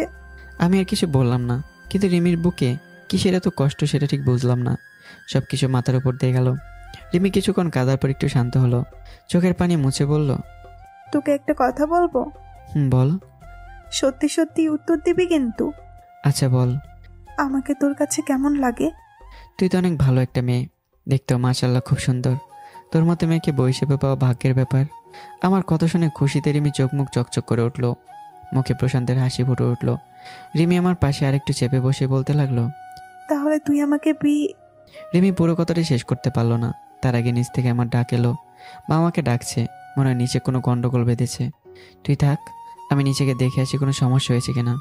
রিমি আমাকে আটকানোর চেষ্টা করলো, কিন্তু আমি রিমিকে কিছু বলার সুযোগ না দিই তাড়াহুড়ো করে ঘরের বাইরে এলাম। সিঁড়িতে নিচে নামতে যাব, হঠাৎ কে যেন আমাকে ধাক্কা দিয়ে দেওয়ালের সাথে চেপে ধরলো। তারপর আমাকে শক্ত করে জড়িয়ে ধরে আমার ঠোঁটে গভীর কিস করলো। সিঁড়ির এদিকটায় লাইটিংয়ের ব্যবস্থা করা হয়নি, তাই আশেপাশে সব কিছু আবছা অন্ধকার। কে আমাকে কিস করছে বুঝতে পারছি না, তবে এটা একটা মেয়ে আর সে আমাকে জড়িয়ে ধরে আমার বুকের মাঝে মুখ লুকিয়ে আছে। আমি মেয়েটাকে নিজের থেকে ছাড়িয়ে তার দিকে তাকাতেই চমকে উঠলাম। এটা তো আফিফা। চারপাশে সব কিছু অন্ধকার হলেও আফিফাকে চিনতে আমার মোটেও অসুবিধা হলো না। কথায় আছে, প্রিয় মানুষটার নিঃশ্বাসের শব্দে তাকে চেনার জন্য যথেষ্ট। আমার ক্ষেত্রেও তাই হয়েছে। কিন্তু আফিফা এখানে কেন? আমি আবছা অন্ধকারে আফিফার দিকে কিছুক্ষণ তাকিয়ে থেকে বললাম, আফিফা তুমি এখানে? আমি কেন? অন্য কাউকে আশা করছিলে নাকি? আরে তা না, তোমার তো আসার কথা ছিল না, তাই বললাম। আমার আসার কথা ছিল না, কিন্তু শুধু তোমার জন্য এসেছি। খুব ভালো করেছো। তা খালামণি কোথায়? সে আসেনি? না, শুধু আমি একাই এসেছি। কি বলো, খালামণি তোমাকে একা আসতে দিল? মা তো আমাকে বাসা থেকে বের হতেই দিচ্ছিল না। এখানে আসা তো দূরের কথা, তবু আমি জোর করেই এসেছি। ভালো করেছি না? ভালো করেছো। কিন্তু তুমি কাজটা মোটেও ভালো করনি। কেন, আমি আবার কি করলাম? কি করনি সেটা বলো। ফোন দিলে ফোন ধরো না, মেসেজের রিপ্লাই দাও না। আফিফা নামে যে তোমার লাইফে কেউ আছে সেটা তো মনে হয় ভুলেই গেছো। ধুর, বলবো কেন, আসলে রিমির বিয়ে নিয়ে খুব ব্যস্ত ছিলাম তো, তাই তোমাকে সময় দিতে পারিনি। বিয়ে নিয়ে ব্যস্ত ছিলে নাকি নতুন বউ পেয়ে? কোনটা? মাথা খারাপ হয়ে গেছে নাকি? তোমার মতো সুন্দরীকে ছেড়ে নতুন কাউকে ধরতে যাবো কোন দুঃখে? হ্যাঁ থাক, আর মিথ্যে বলতে হবে না, স্বার্থপর একটা। আরে রেগে যাচ্ছ কেন? আমি সত্যি বলছি, ব্যস্ত ছিলাম বলে তোমার সাথে কথা বলতে পারিনি, তাছাড়া আর কিছু না। তুমি আমাকে বিশ্বাস করো না?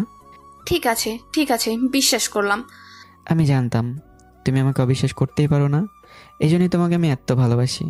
থাক থাক, আর ঢং করতে হবে না। ঢং দেখাবো কেন? আমি সত্যি বলছি, তুমি আসলেই খুব ভালো, আমার কলিজা তুমি। আফিফা মুচকে হাসলো। বুঝতে পারলাম তার আগে একটু কমে গেছে, কিন্তু সেই মুচকে হাসিটা আফিফার ঠোঁটের কোণে বেশিক্ষণ স্থায়ী হলো না। আমার দিকে তাকিয়ে বেশ গম্ভীর গলায় বলল, তুমি এতক্ষণ রিমির ঘরে কি করছিলে? এমনি গল্প করছিলাম। কিসের গল্প? তোমাকে না বলেছি রিমি ডাইনিটার সাথে বেশি মিশবে না, ও একটা কাল নাগিনি। কিন্তু তুমি আমার একটা কথাও শোনো না, সারাক্ষণ শুধু রিমি রিমি করে বেড়াও। আহা, আজ অন্তত রিমিকে নিয়ে ঝগড়া করো না। একটু পরের বিয়ে, তারপর সে পরের ঘরে চলে যাবে। আজই সব ঝগড়াঝাটি বাদ দাও তো। ঠিক আছে, বাদ দিলাম। কথাটা বলে আফিফা আমার কাছে এগিয়ে এসে গলা জড়িয়ে ধরলো, তারপর আমার গালে আচমকা কিস করে বসলো। আমি হকচকে গেলাম। এসব কি করছো? কেউ দেখে ফেলে সর্বনাশ হয়ে যাবে। দেখলে দেখুক, কিছুদিন পর তো আমরা বিয়েই করব। তাই নাকি? দাঁড়াও তাহলে দেখাচ্ছি মজা, বলে আমি আফিফার কোমর জড়িয়ে ধরে তাকে আমার আরও কাছে নিয়ে আসলাম। তারপরে আলতো করে আফিফার গালে কিস করলাম। আফিফা কোনো বাধা দিল না, আমার ছোঁয়া পেয়ে এসে চোখ বন্ধ করে ফেললো। আমি আফিফার ঠোঁটে কিস করতে যাব, তখনই মায়ের চিৎকার শুনতে পেলাম। মা চিৎকার করে আমাকে ডাকছে। এই শাহিন, কোথায় তুই? এতক্ষণ ধরে ডাকছি, শুনতে পাচ্ছিস না? মার ডাক শুনে বিরক্ত হয়ে আফিফাকে ছেড়ে দিলাম। কিস করার হলোই না। মন খারাপ করে নিচে মার কাছে আসলাম। পিছে পিছে আফিফা এলো। আমি মার সামনে গেলাম। আমি মার সামনে গিয়ে দাঁড়াতেই মা বাজ খাই গলায় বলল, কোথায় ছিলি এতক্ষণ? সেই কখন থেকে তোকে ডাকছি। ওই দিকটা একটু কাজ করছিলাম। কি জন্য ডাকছিলে বলো? গাড়ি নিয়ে তোর বাবার বন্ধুকে স্টেশন থেকে নিয়ে আয়, তিনি আমাদের বাড়ি চেনে না। আমি যেতে পারবো না, তুমি অন্য কাউকে বলো। তোকে ছাড়া আর কাকে বলবো? বেশি কথা না বলে তোর বাবার বন্ধুকে স্টেশন থেকে নিয়ে আয়, না হলে তোর বাবা রাগ করবে। ঠিক আছে যাচ্ছি, কিন্তু একা একা যেতে ভালো লাগছে না। আফিফাকে সাথে নিয়ে যাই? ঠিক আছে, নিয়ে যা, আর সাবধানে গাড়ি চালাবি কিন্তু। আচ্ছা। তারপর মার কথা মতো আমি আর আফিফা গাড়ি নিয়ে স্টেশনের উদ্দেশ্যে রওনা দিলাম। কিছু দূর যাওয়ার পর আমি রাস্তার সাইডে গাড়ি দাঁড় করালাম। আফিফা পুরো কুচকে তাকালো। আমি দুষ্টু মিষ্টি হাসি দিলাম। আফিফা কিছুটা আন্দাজ করতে পেরেছে আমি কি করতে চাইছি। সে কপাল ভাঁজ করে বলল, কি ব্যাপার, গাড়ি থামালে কেন? তোমার ঠোঁটে লিপস্টিক খুব খেতে ইচ্ছে করছে, তখন ভালো করে খেতে পারিনি বলে আমি আফিফার গা ঘেঁষে বসলাম। আফিফা চোখ বড় বড় করে বলল, ভালো হবে না কিন্তু, তুমি একদম সব উল্টাপাল্টা কাজ করবে না।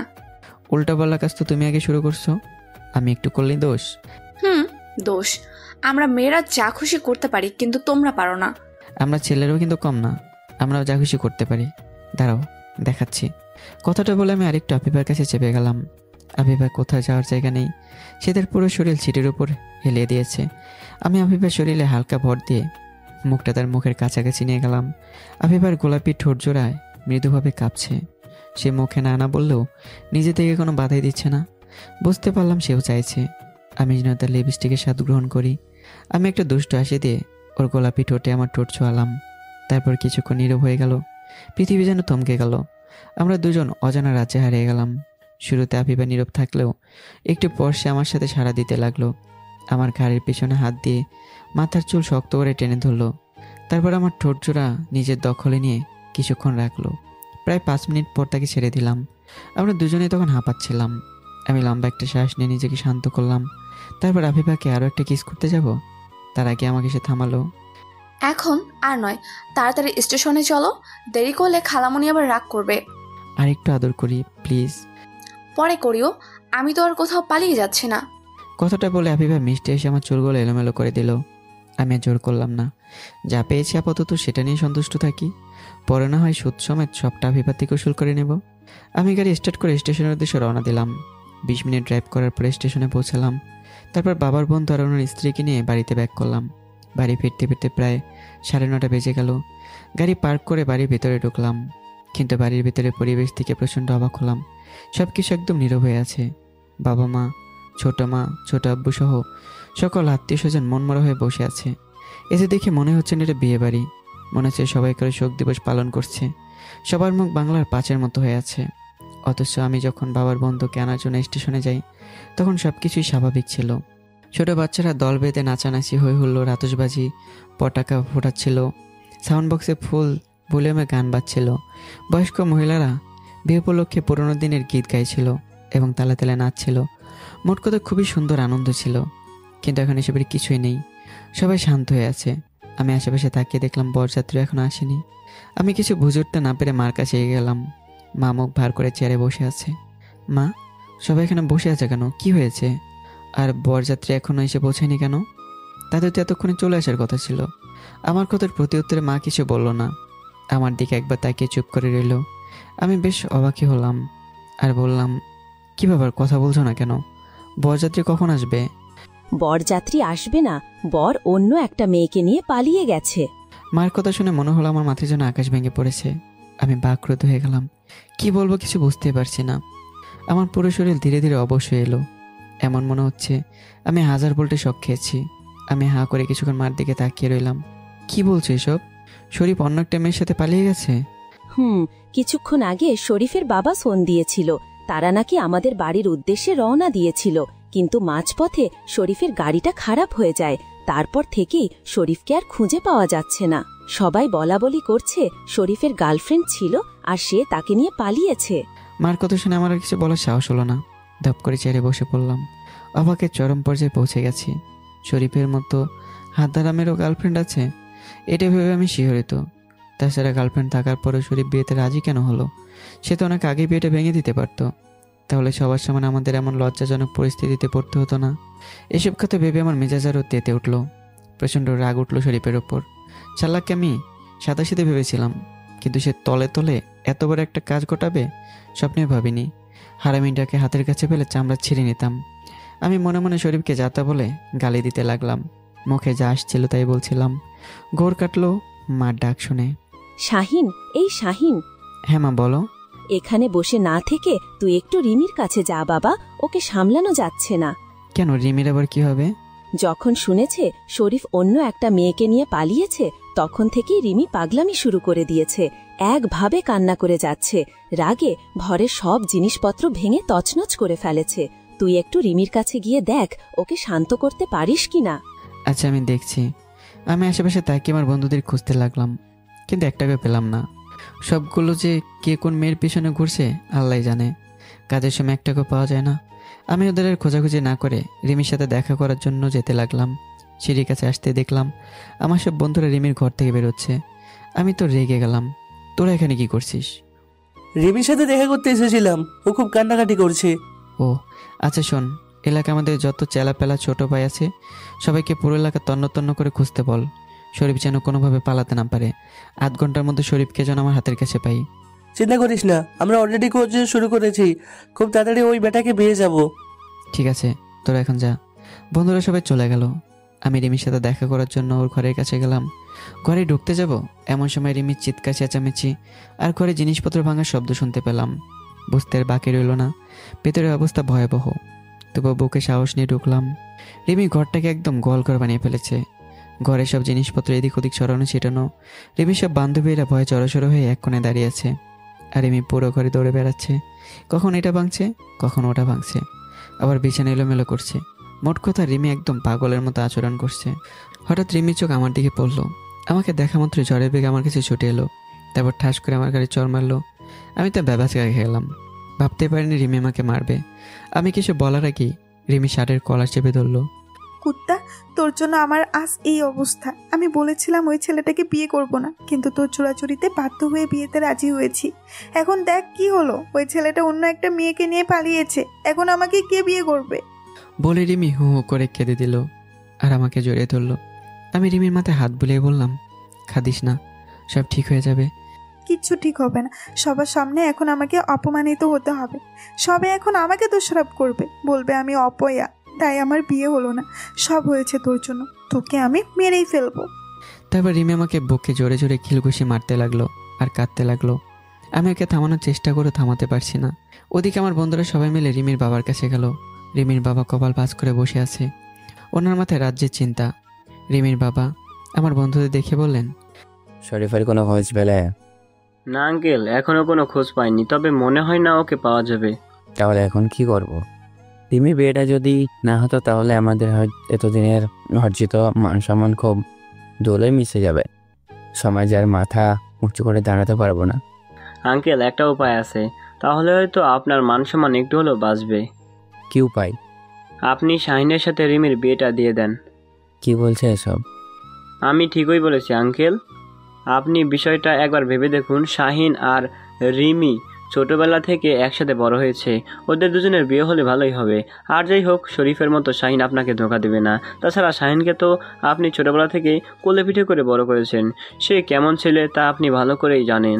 ওর সাথে রিমির বিয়ে হলে রিমি অনেক সুখী হবে, আবার রিমিও আপনাদের থেকে দূরে যাবে না। বাড়ির মেয়ে বাড়িতে থাকবে। আমার বন্ধু নাইমের কথায় ছোট আব্বুর মনে ধরলো। সত্যিই তো, এতক্ষণ কেন এই কথাটা তার মাথায় আসেনি। কিন্তু সেই সাথে একটু চিন্তা হলো। তিনি সংশয় নিয়ে বললেন, কিন্তু শাহিন কি রিমিকে বিয়ে করতে রাজি হবে? আপনি আগে শাহিনকে বিয়ের কথাটা তো বলুন, বাকিটা আমরা দেখে নেব। আমার বন্ধুদের কথা শুনে ছোট আব্বু একটু ভরসা পেলেন। তার মাথা থেকে চিন্তার বোঝা একটু হলেও কমলো। এদিকে রিমি কিছুক্ষণ কান্নাকাটি করার পর শান্ত হলো। এখন সে চুপ করে আমার বুকে মাথা রেখে বসে আছে। আমি রিমির মাথায় হাত বুলিয়ে দিচ্ছি। এমন সময় মা ঘরে প্রবেশ করলো। মাকে দেখে রিমি আমাকে ছেড়ে দিয়ে একটু দূরে সরে বসলো।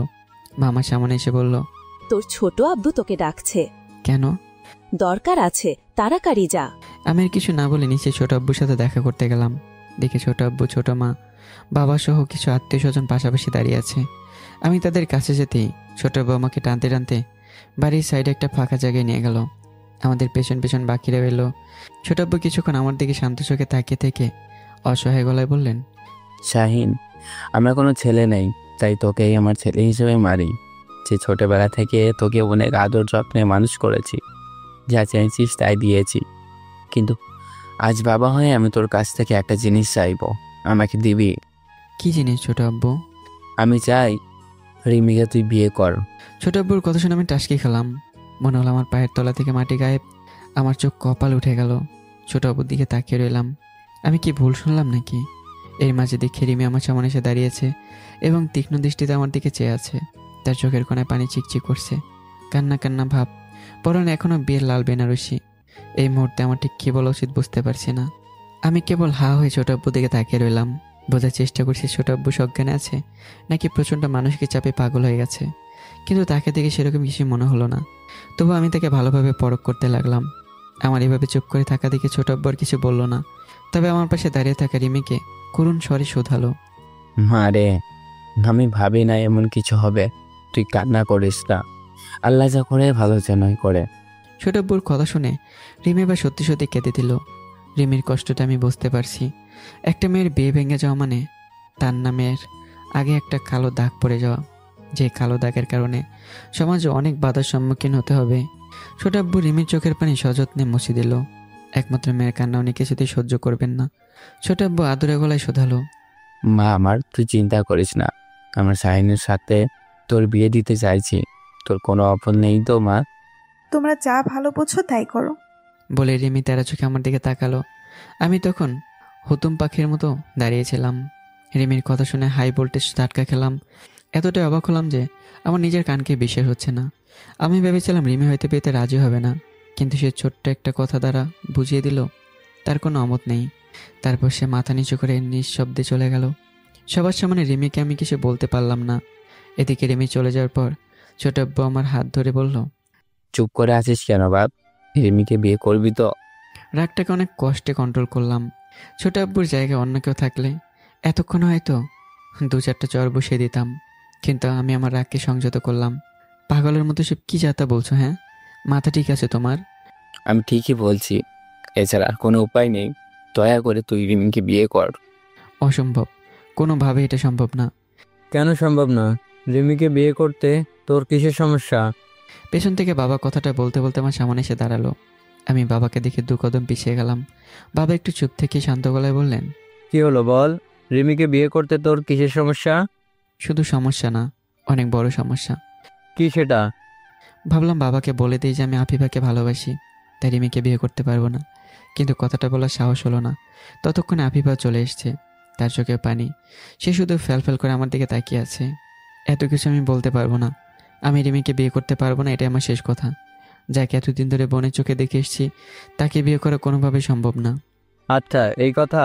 আরে বোকা, রিমি তো তোর নিজের বোন না, চাচাতো বোনকে বিয়ে করা জায়েজ আছে। এসব আমি শুনতে চাই না। আমি রিমিকে বিয়ে করবো না, ব্যাস। এবার কিন্তু তুই বাড়াবাড়ি করছিস।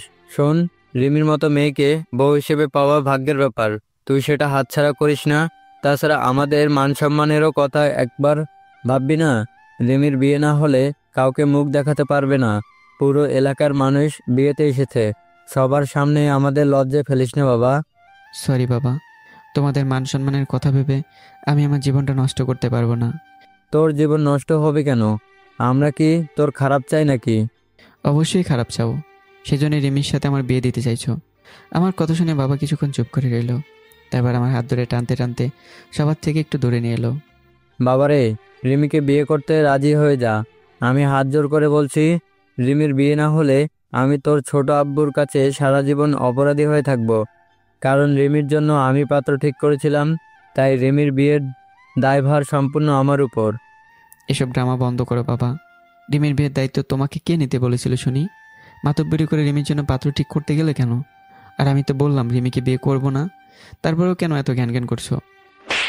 আমার কথা শুনে বাবা আমার কালে ঠাস করে চর মারলো।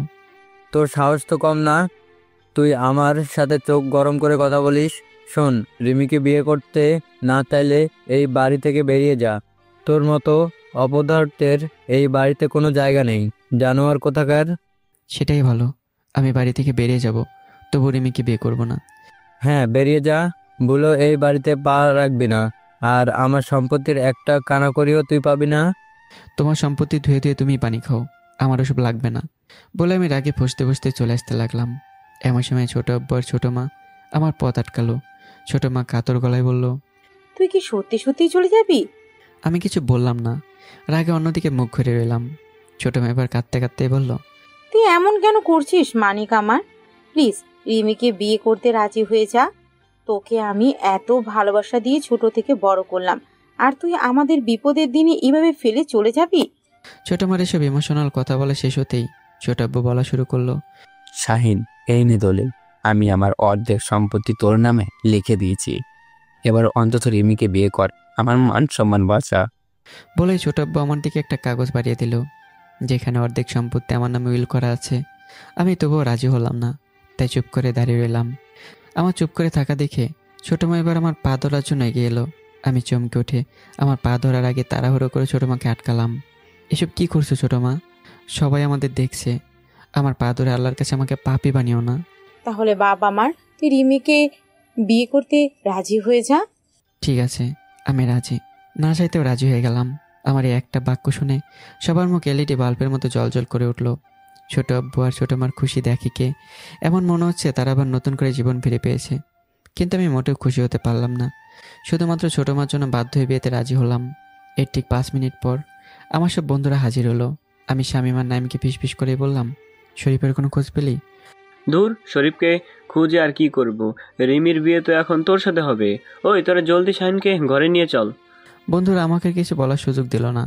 তার আগেই সবাই আমাকে চ্যাংদোলা করে ঘরে নিয়ে যেতে লাগলো আর গান গাইতে লাগলো, আজ মেরি আর কি শাদি হ্যাঁ। ঘরে নিয়ে গিয়ে বন্ধুরা আমাকে ওয়াশরুমে ঢুকিয়ে দিল। আমি ফ্রেশ হলাম। তারপর বন্ধুরা আমাকে পাঞ্জাবি পরিয়ে মাথায় পাগড়ি দিয়ে সুন্দর করে বর সাজালো। আমি চুপ করে ওদের সব অত্যাচার সহ্য করে গেলাম। আমাকে সাজানো শেষ করে সবাই চলে গেল ওদিকে সব ঠিক আছে কিনা দেখার জন্য। সবাই চলে যেতেই ভাবলাম এই সুযোগে রিমির সাথে দেখা করে আসি, কারণ রিমি একমাত্র ব্যক্তি যে বিয়েটা ভাঙতে পারবে। আমি রিমির সাথে দেখা করার জন্য ঘর থেকে বেরোতেই রিমির বান্ধবী নুসরাতের সাথে দেখা হয়ে গেল। আমাকে দেখে নুসরাত খুশিতে আত্মহারা হয়ে বলল, শেষ পর্যন্ত তাহলে আপনি আমাদের দুলাভাই হলেন। ইস দুলাভাই, লাল পাঞ্জাবিতে আপনাকে সেই হট লাগছে। আমি তো আপনাকে দেখি প্রেমে পড়ে গেলাম। না জানি রিমির অবস্থা কি হয়, ও তো আপনাকে দেখে ফিট হয়ে যাবে। রিমির বান্ধবীর এমন টিটকারি আমার মোটেও সহ্য হলো না। খুব রাগ উঠলো আমার। রিমির বান্ধবীগুলো প্রত্যেকটা শয়তানের নানি। চুপ বেদব মেয়ে, খালি আজে বাজে কথা। রিমি কোথায়? কেন দুলাভাই, আপনার বোঝার তর্স হয়েছে না? আমি আপনার মনের অবস্থা বুঝতে পেরেছি। যান, রিমি ওর ঘরে আছে, বউয়ের সাথে দেখা করে আসেন। বর্ষে যে রিমির সাথে দেখা করার জন্য ওর ঘরের কাছে গেলাম। দরজা খুলে ভেতরে ঢুকে যা দেখলাম তাতে আমার চোখ কপাল উঠে গেল। হা হয়ে রিমির দিকে চেয়ে রইলাম। দেখি রিমি সাউন্ড বক্সে গান বাজাচ্ছে আর ওরা তোরা ডান্স করছে, সাথে ওর ফাজিল বান্ধবীগুলো আছে। আমি রিমির এমন আচরণের প্রচণ্ড অবাক হলাম। যে মেয়ে টিকটকে তুমুল ব্যাগে কান্নাকাটি করছিল সে এখন খুশিতে ডান্স করছে। আজব ব্যাপার। তাছাড়া মাত্র 8 ঘন্টার মধ্যে ঘরের নকশা পাল্টে গেছে। একটু আগে ঘরে সব জিনিসপত্র অগোছালো ছিল, কিন্তু এখন আর নেই, সব সুন্দর করে সাজানো গোছানো। আবার রিমি আগের মতো সুন্দর বউ সেজে বসেছে। এদিকে আমি যে এসেছি সেটা রিমি এখনো খেয়ালই করিনি। নাচতে নাচতে আচমকাই যখন রিমির চোখ আমার দিকে পড়ল, সাথে সাথে থমকে দাঁড়ালো। এসব কি করছিস? হ্যাঁ, এমনি মজা করছিলাম। রাখ তোর মজা। তোর বাবা জোর করে তোর আর আমার বিয়ে দিতে চাইছে। জানি, সেই জন্যই তো খুশিতে ডান্স করছি। মানে কি, মাথা খারাপ হয়ে গেছে নাকি? শোন, আমি তোকে বিয়ে... আমার পুরো কথা শেষ হওয়ার আগেই সব বন্ধুরা হুড়মুড় করে ঘরে ঢুকে পড়লো। আমি আর কিছু বলার সুযোগই পেলাম না। শামীম আমার পেটে গুঁতো দিয়ে বলল, হারামি, বিয়ের আগেই বাসর করার প্ল্যান আছে নাকি? ওখানে কি করছিস? রিমির সাথে জরুরি কথা আছে, তোরা যা। এখন কোনো কথা হবে না। তুই সব কথা বাসর ঘরে বলিস। সারা রাত পড়ে আছে, কেউ তোদের ডিস্টার্ব করবে না। এই শাহিনকে বিয়ের আসরে নিয়ে চল। আর একটু দাঁড়া, জাস্ট 2 মিনিট কথা বলবো। বললাম তো, এখন আর কোনো কথা হবে না। যা বলার বাসর ঘরে বলিস। আর তোরা সবাই হা করে কি দেখছিস? শাহিনকে বিয়ের আসরে নিয়ে যেতে বললাম না? তারপর বন্ধুরা সবাই আমাকে জোর করে আসনে নিয়ে গেল। আমাকে ফুল দিয়ে সাজানো মঞ্চে বসানো হলো। একটু পর রিমিকে আনা হলো। আমার ডান পাশে চেয়ারে ওকে বসানো হলো। কি বলবো, রিমিকে দেখা মাত্রই সবাই যেন হা হয়ে গেল। তার রূপে সবাই মুগ্ধ। প্রত্যেকে রিমির সৌন্দর্যের প্রশংসা করতে লাগলো। অতঃপর সবার উপস্থিতিতে আমার আর রিমির বিয়ে সম্পূর্ণ হলো। তবে আমি একটা জিনিস খেয়াল করলাম, কাজী সাহেব যখন রিমিকে কবুল বলতে বলল তখন রিমি এতই খুশি হয়েছিল যা বলার মতো না।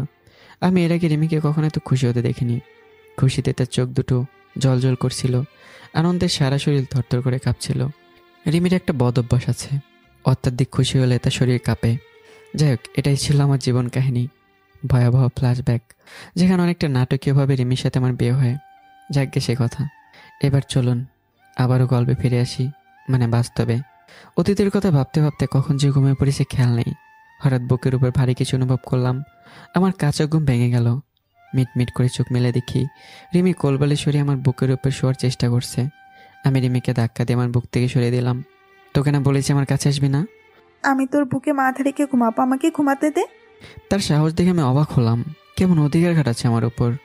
মগের মূল্য পেয়েছিস নাকি? বলে আমার কাছে আসার চেষ্টা করবি না। 100 বার যাবো। কি করবি তুই? মেরে ভর্তা বানাবো। আমাকে রাগাস না। মার, যত খুশি মার, তবু আমি তোর কাছেই থাকবো। বলে রিমি আমার কাছে চেপে এলো। তুই এমন কেন বলতো? কেমন? একদম অসহ্য একটা মেয়ে। আগে তো এমন ছিলি না, তাহলে এখন কেন এমন করছিস? কারণ এখন তুই আমার স্বামী, তোর উপর আমার অধিকার আছে। বারবার স্বামী স্বামী করবি না, আমার ভালো লাগে না। আর আমি তোকে স্ত্রীর অধিকার দেইনি, তাই আমার থেকে দূরে দূরে থাকবি। পারবো না। আচ্ছা ওসব ঝগড়াঝাটি এখন বাদ দে, চল সাথে যাই। এখন ছাদে যাব? পাগল হয়ে গেছিস নাকি? এত রাতে ছাদে গিয়ে কি করব? দুজনে পাশাপাশি বসে চাঁদের আলোয় গল্প করব। জানিস, এটা আমার অনেক দিনের ইচ্ছা। প্লিজ আমার এই ইচ্ছেটা পূরণ কর। পারবো না, আমার প্রচণ্ড ঘুম পাচ্ছে। একদিন না ঘুমালে কিচ্ছু হবে না, চল আমার সাথে। কথাটা বলে রিমি আমার হাত ধরে টানতে টানতে বিছানা থেকে নামালো। আমি যাব না, তবুও রিমি আমাকে জোর করে নিয়ে যাবে। রিমি হাত ছাড়, আমার ভালো লাগছে না। সাথে চল, ভালো লাগবে। না হলে আমার স্পেশাল আদর দিয়ে মন চাঙ্গা করে দিব। আমি ঠাস করে রিমির গালে একটা মারলাম, সেটা আবার যেন তেন চর নয়, শরীরে সর্বশক্তি দিয়ে চর মেরেছি। কেন জানি রাগটাকে আর কন্ট্রোলই করতে পারছিলাম না। মাঝরাতে রিমির এমন অত্যাচারে সহ্য হচ্ছিল না, তাই রাগের মাথায় চর মেরেছি। এদিকে আমার হাতে চর খেয়ে রিমি আমার দিকে অবাক চোখে তাকিয়ে রইল। আমি সেদিকে পাত্তা না দিয়ে বাস খাই গলায় বললাম, সমস্যা কি তোর? পুলিশে না আমারও প্রতিক্রিয়া খাটাতে আসবি না? শোন, তোর সাথে আমার বিয়েটা জাস্ট একটা কোইন্সিডেন্স। এটা ভাবতে পারিস আমি তোকে দয়া করে বিয়ে করেছি, তাই বিয়েটাকে এত সিরিয়াসলি নিবে না। আমি তোকে কোনোদিনই বউ হিসেবে মানতে পারবো না। স্ত্রীর অধিকার দেওয়া তো দূরের কথা, আমার মনে শুধু একজনেরই বসবাস, সেটা হলো আফিফা। তাই ভালো হবে আমার থেকে দূরে দূরে থাকবি। রিমি এখন আমার হাত ধরেই আছে। আমি রিমির হাত থেকে নিজেকে ছাড়িয়ে ফ্লোরে চাদর বিছালাম ঘুমানোর জন্য। সোফায় ঘুমাতে চেয়েছিলাম, কিন্তু সোফার ওপর পাহাড় সমান উঁচু গিফটের বক্স। বিয়েতে সবার থেকে যে গিফটগুলো পেয়েছি সবগুলো সোফার ওপর রাখা, তাই বাধ্য হয়ে ফ্লোরে ঘুমাতে হচ্ছে। এদিকে রিমিকে চর মারতে সে একটু কাঁদিনি। সে আমার কথাগুলো শুনে ভুপে ভুপে কাঁদতে লাগলো। তারপর আমি যখন ফ্লোরে চাদর বিছালাম, তখন রিমির কান্নার বেগ আরও বেড়ে গেল। তুই ফ্লোরে ঘুমাবি? হ্যাঁ, তোর সাথে ঘুমালে আমাকে বিরক্ত করে মারবি। ঠিক আছে, আর বিরক্ত করব না। প্লিজ বিছানায় আয়। সব কিছুর জন্য সরি। না, আমি এখানেই ঠিক আছি। আর তোর কিছু করার থাকলে করে নে, বাবাকে ডাকলে ডাক, দেখি সে আমার কি করতে পারে। কথাটা বলে আমি ফ্লোরে শুয়ে পড়লাম। রিমিকে আর কিছু বলার সুযোগই দিলাম না। রিমি আমার দিকে কিছুক্ষণ তাকিয়ে থেকে বিছানায় শুয়ে পড়লো। আর রিমির দিকে একবার আর চোখে তাকিয়ে ওর দিকে মুখ করে ঘুমানোর চেষ্টা করলাম। আজে বাজে কথা চিন্তা করতে করতে কখন যে ঘুমের দেশে তলিয়ে গেছি খেয়ালই নেই। ভোরবেলা বুকের ডান পাশে প্রচণ্ড ব্যথার কারণে আমার ঘুম ভেঙে গেল। ঘুম ঘুম চোখ মেলে তাকাতেই 1000 ভোল্টে শক খেলাম। দেখি রিমি আমাকে আষ্টে পৃষ্ঠে জড়িয়ে ধরে আছে। ওর শরীরে ব্লাউজ নেই, শুধু পেটিকোট ছাড়া আর কিচ্ছু নেই। আমি আর অবাক হলাম যখন দেখলাম আমার শরীরে কোনো কাপড় নেই, শুধু একটা শর্ট প্যান্ট পরে আছি। আর আমাদের দুজনের শরীর চাদর দিয়ে ঢাকা। এরপর যখনই ওকে জাগালাম, এরপরেই যা ঘটলো। তো বন্ধুরা, এরপরে কি ঘটেছে জানতে চান? তাহলে অবশ্যই ভিডিওতে লাইক দিয়ে চ্যানেলটা সাবস্ক্রাইব করে রাখবেন, তাহলে খুব দ্রুত পেয়ে যাবেন। আর কমেন্ট করবেন চান কিনা এর দ্বিতীয় পর্ব। তো ইনশাল্লাহ খুব শীঘ্রই দেওয়া হবে, এবং আগামীকালই। তো গল্পটা কেমন হচ্ছে কমেন্ট করতে ভুলবেন না। তৈরি থাকবেন নতুন গল্পে। দেখা হচ্ছে আবারও। ভালো থাকবেন, সুস্থ থাকবেন। আল্লাহ হাফেজ, টাটা।